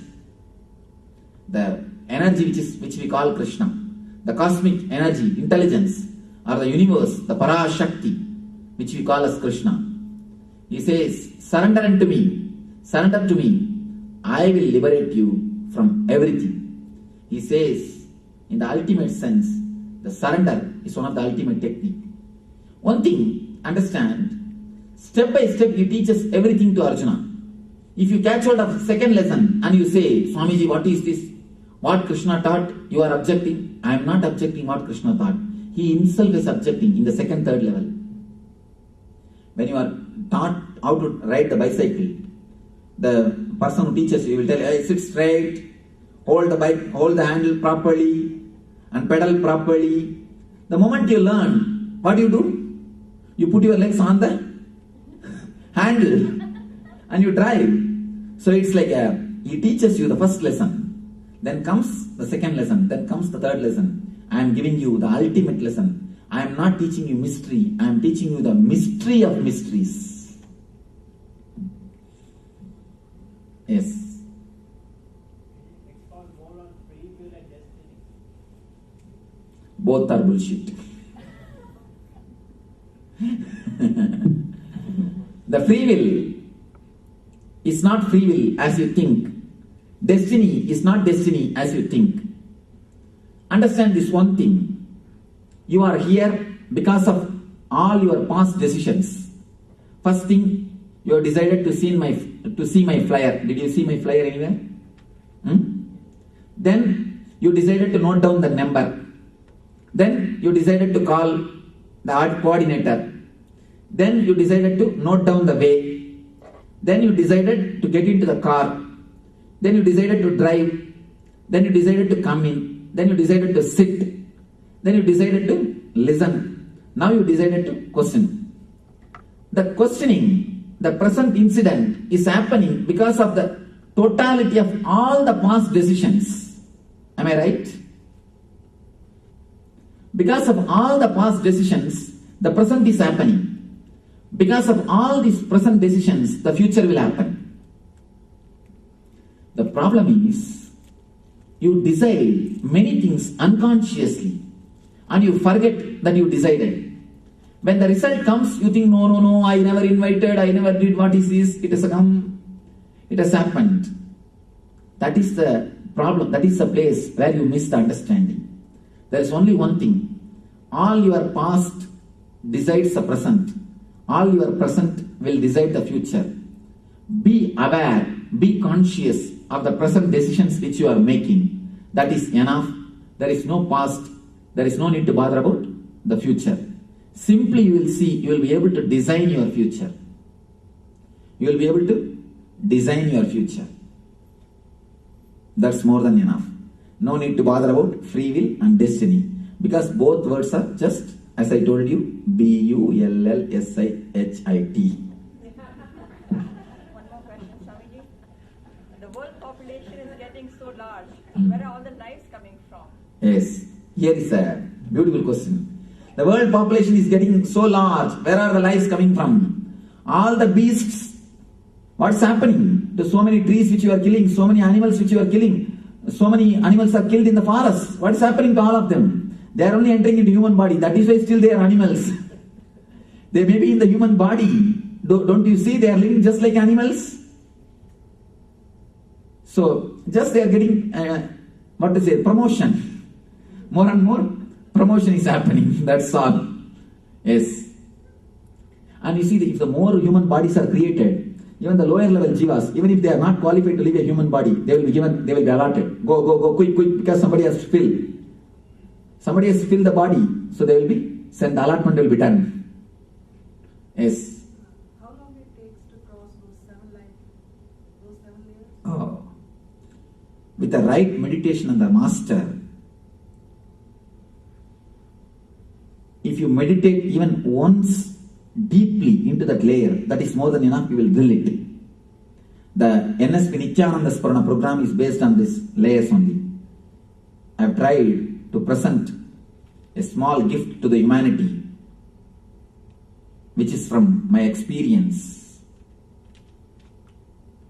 If you ordinarily take up meditation, even once if you have the glimpse of joy and bliss, many people tell me, I never tasted the bliss which I experienced in Ananda Spurana programs. Many people come and tell me this. Today's workshop, meditation which we do. Any of you are here who attended? Oh, there are so many. Many people explain to me, I never experienced so much of bliss inside me, which I experienced in this course, in this program, in this meditation. If you at least experience once that glimpse or bliss, you will know, even without body, there is something called bliss. Even that itself will act as a good torch or a guide. Of course, continuous meditation will act as a more clear pathfinder or path maker when you leave the body to penetrate. But even the one glimpse will do a tremendous change in your whole life itself. That will start changing your whole mental thinking setup itself. So, instead of asking how long, how intense is the right word, it is more based on intensity. Even one glimpse of the consciousness is more than enough. If you achieve once one glimpse of consciousness or awareness, and if you can maintain it by one simple meditation, that is more than enough to penetrate these 7 layers. Somebody has done meditation like they were 30 years old and they die at age of 60. If he has really had a glimpse of this consciousness, I don't think 30 years meditation means, I think according to me, if you are 30 years meditating means seriously something wrong. No, when you were 30 years old and you did some meditation, but when you are about to die, you are about 60 years old. Yes, that will come. You see, the first layer says you have intense pain. So one thing, remember you did meditation and remember. If the meditation has given you a conscious experience, you don't have to remember it. That will remember you. If the experience is so deep, so intense, that will remember you. For example, at the moment of leaving the body, understand this one thing, at the moment of leaving your body, the whole life incidents will come as a fast forward. In a small, without even touching this movie, in a small pack, just in a few minutes, you will see the whole life being fast forward. It will come in a fast forward moment. So naturally, if the meditation is an intense experience which you enjoyed in your life, that will come up at that moment. That will guide you. But you are having intense pain. How does your No. The meditation, if the glimpse, the consciousness, other experience is there, that will come up, an intense pain will not be felt. This will be felt more strongly, more intensely than the pain.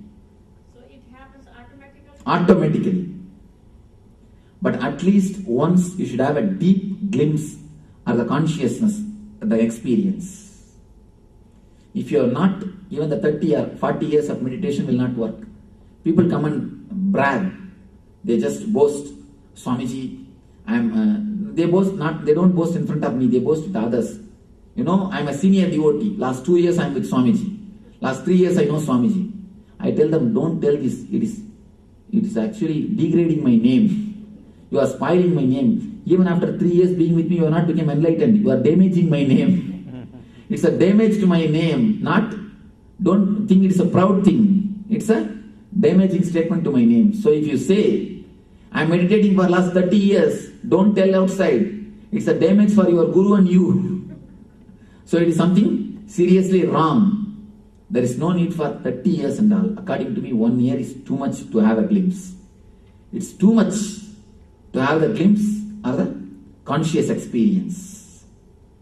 Some people at the time of death, they say, I like to talk to my son, I need my daughter to. Then naturally you will see that they will be hanging over. They will be running next life to take birth. They will take birth to get more sons and die. And that fellow will put him in the old age home and suffer. Same rut will be happening. This is what will be happening. For an enlightened one, is there any difference between suffering and For enlightened one, there is no difference between suffering and joy. But when you go beyond both, what you experience is bliss. It is beyond the joy and suffering.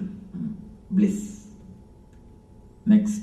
When you say the meditation, if you do one time in a life, that is enough. So if I experience... No, one time means at least once you should have experienced. Not only once closing your eyes and trying and telling, no, it is not working for me, no, leave it. Not that. I mean the mental setup. Yes. So you're saying if you have this glimpse, that you really don't need to meditate again? There is no need to meditate. Because your whole consciousness will become meditative. Continuously you will be the same mood. When you are walking, living, sitting, standing, continuously you will be in joy. There is no need to meditate separately. There is no need to sit your eyes, no need to sit with eyes closed and all those things. Continuously your whole life itself will become meditation. Till you get the glimpse of consciousness, you need to close your eyes and meditate. Once you get, by opening the eyes itself, you will see the God. There is no need to close your eyes and do all those things. Yes. Which one is tougher? Considering both suffering and joy equal or going towards joy? Both are psychodrama. It is just your rubber stamp. A small thing you try. Take one in one hand a little bit of chili and take candy. Stretch your tongue and meditate on your tongue for 1 minute. Concentrate on it. Close your eyes and just put the chili and the tongue and the candy in your tongue in two ends and just feel the experience. Both will be same. Just touch and feel what is happening in both places, points. Both will be same. It is you who stamp it. Hot, sweet. That's all. You are so unconscious. We go on stamping the experiences. We go on downholing the experiences. As a joy or pain. For example, small thing. Let you understand this small story. One elderly man has gone to next city and is coming back to his village. Suddenly he saw from distance his house is getting burnt. He started shouting, "Ayu, what is happening? What is happening? How are you? I am gone, I am gone, I am gone." His son said, "Don't worry, father. Yesterday itself we sold that house. Don't you remember? Yesterday itself we have signed. We have sold that house. Don't you remember?" He said, yes. Then he is immediately liberated. He started, no, there is no problem. Don't worry. Relaxed. Then second son said, no, we have not yet got the payment. Why are you talking? What are you doing? How do you think that you have sold? We have not yet got the payment. Only you have signed. Then again he started weeping. Yes. Oh, what is happening? My house is getting burnt. Again he started weeping and wailing. The fourth son said, no, father, don't worry. I already rang up to that person. He has already deposited money today morning itself. He cannot take it back. It is already sold. Then he said, I am liberated.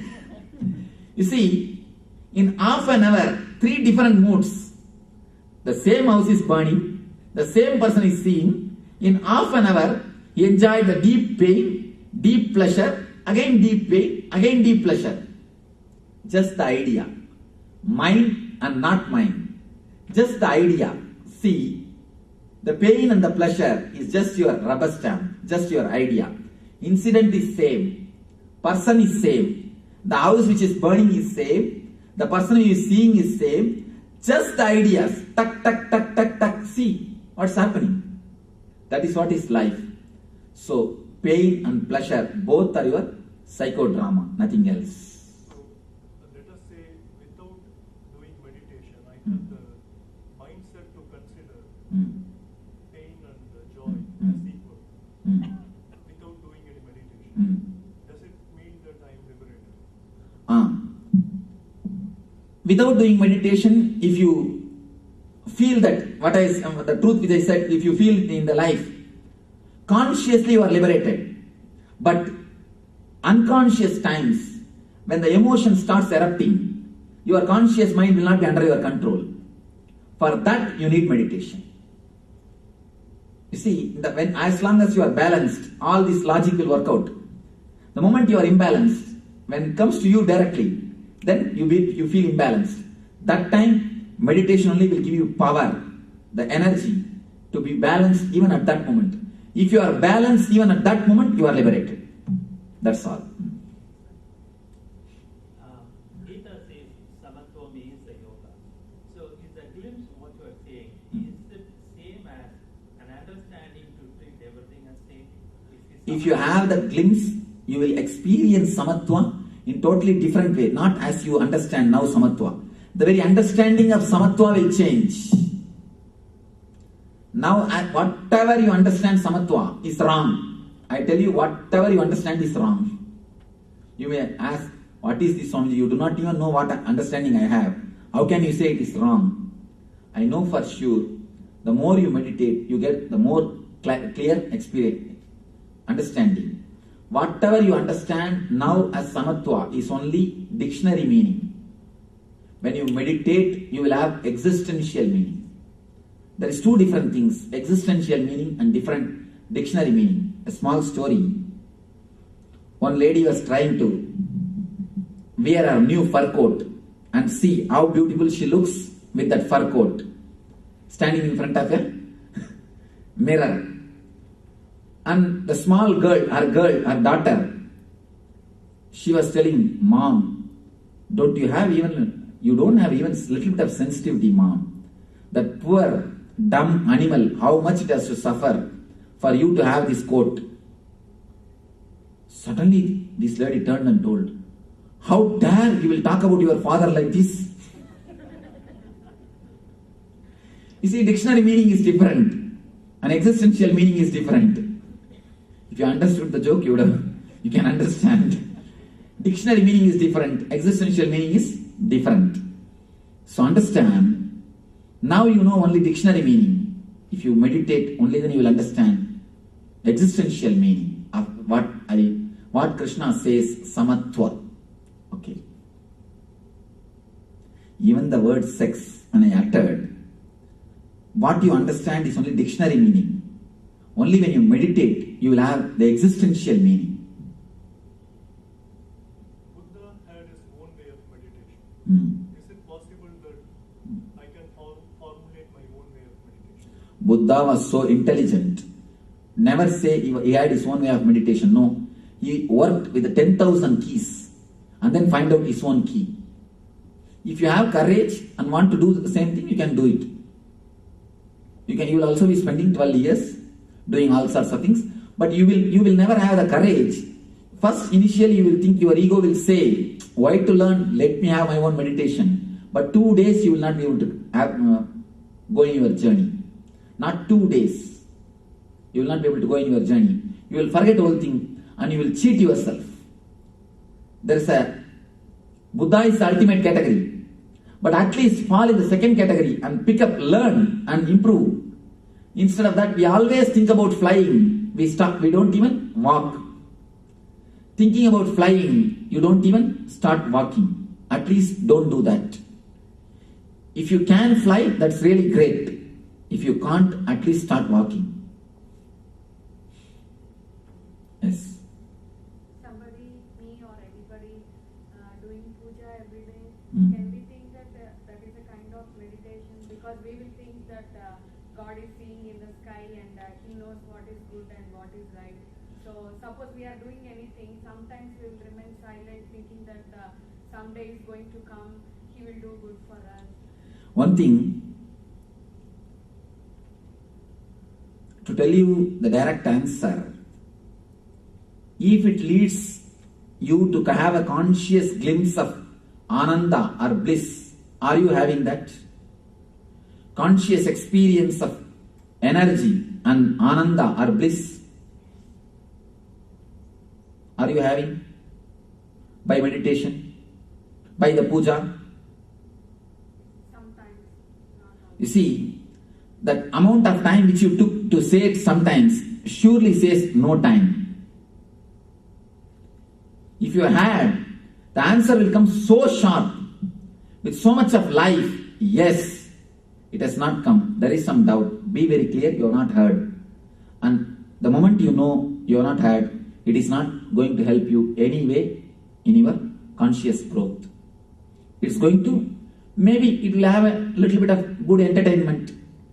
In the young age, when you were a child, you used to play with the toys. Now you play with a little bit of idols. That's nice. Okay, nothing wrong. A good entertainment, but not a spiritual practice. Be very clear about it.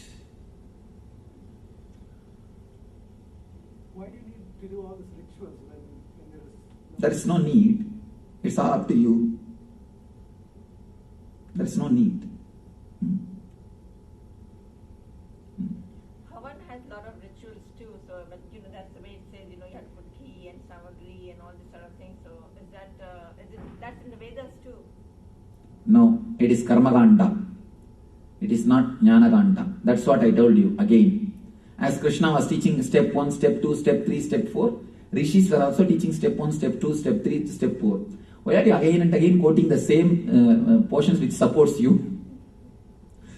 Come, understand, come out. See, you have to study in the first class. It is not that you will be studying continuously the first standard itself.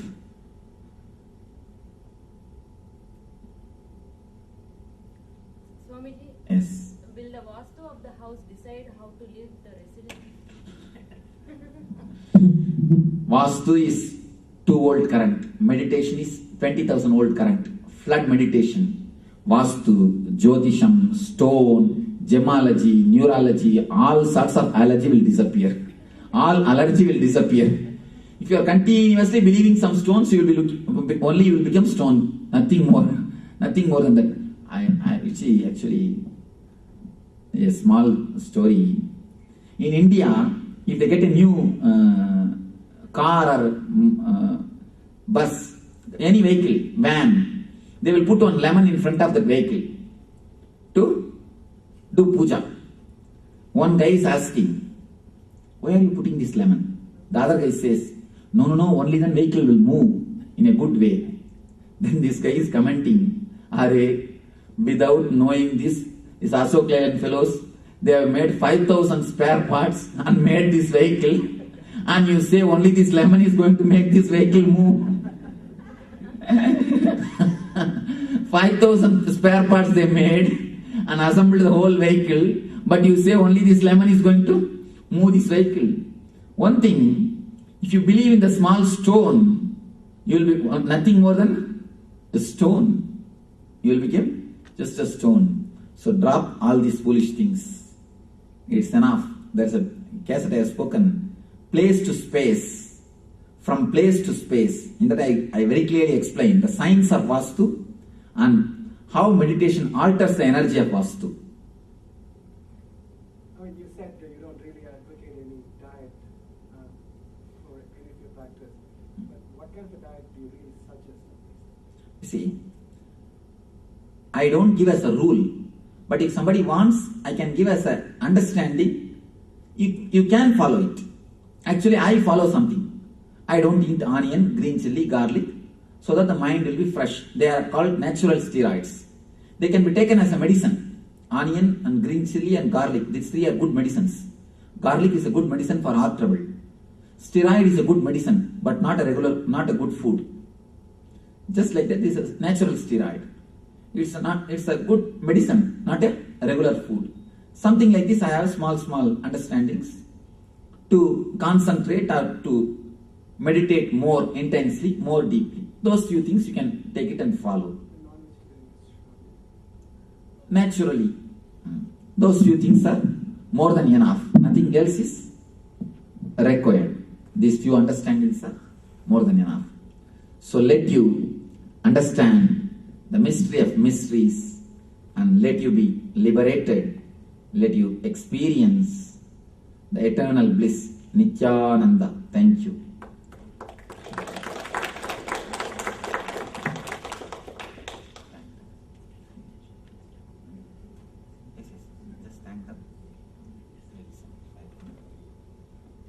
And thank you all for coming this evening. As you have seen, Swamiji has highlighted more than once this evening the importance of meditation. My sincere request to you would be to not miss this opportunity to spend the next weekend. This is the last weekend that Swamiji is here on this visit with Swamiji, and try to learn from the program. It is a wonderful program. It will totally transform your life. And the registration is open. We would love you to go and sign up. Since we are short of time with all the questions, we will not have individual blessings. Thank you very much. I think they can just have, or it will take time. Is it too late? Yeah, it's going to be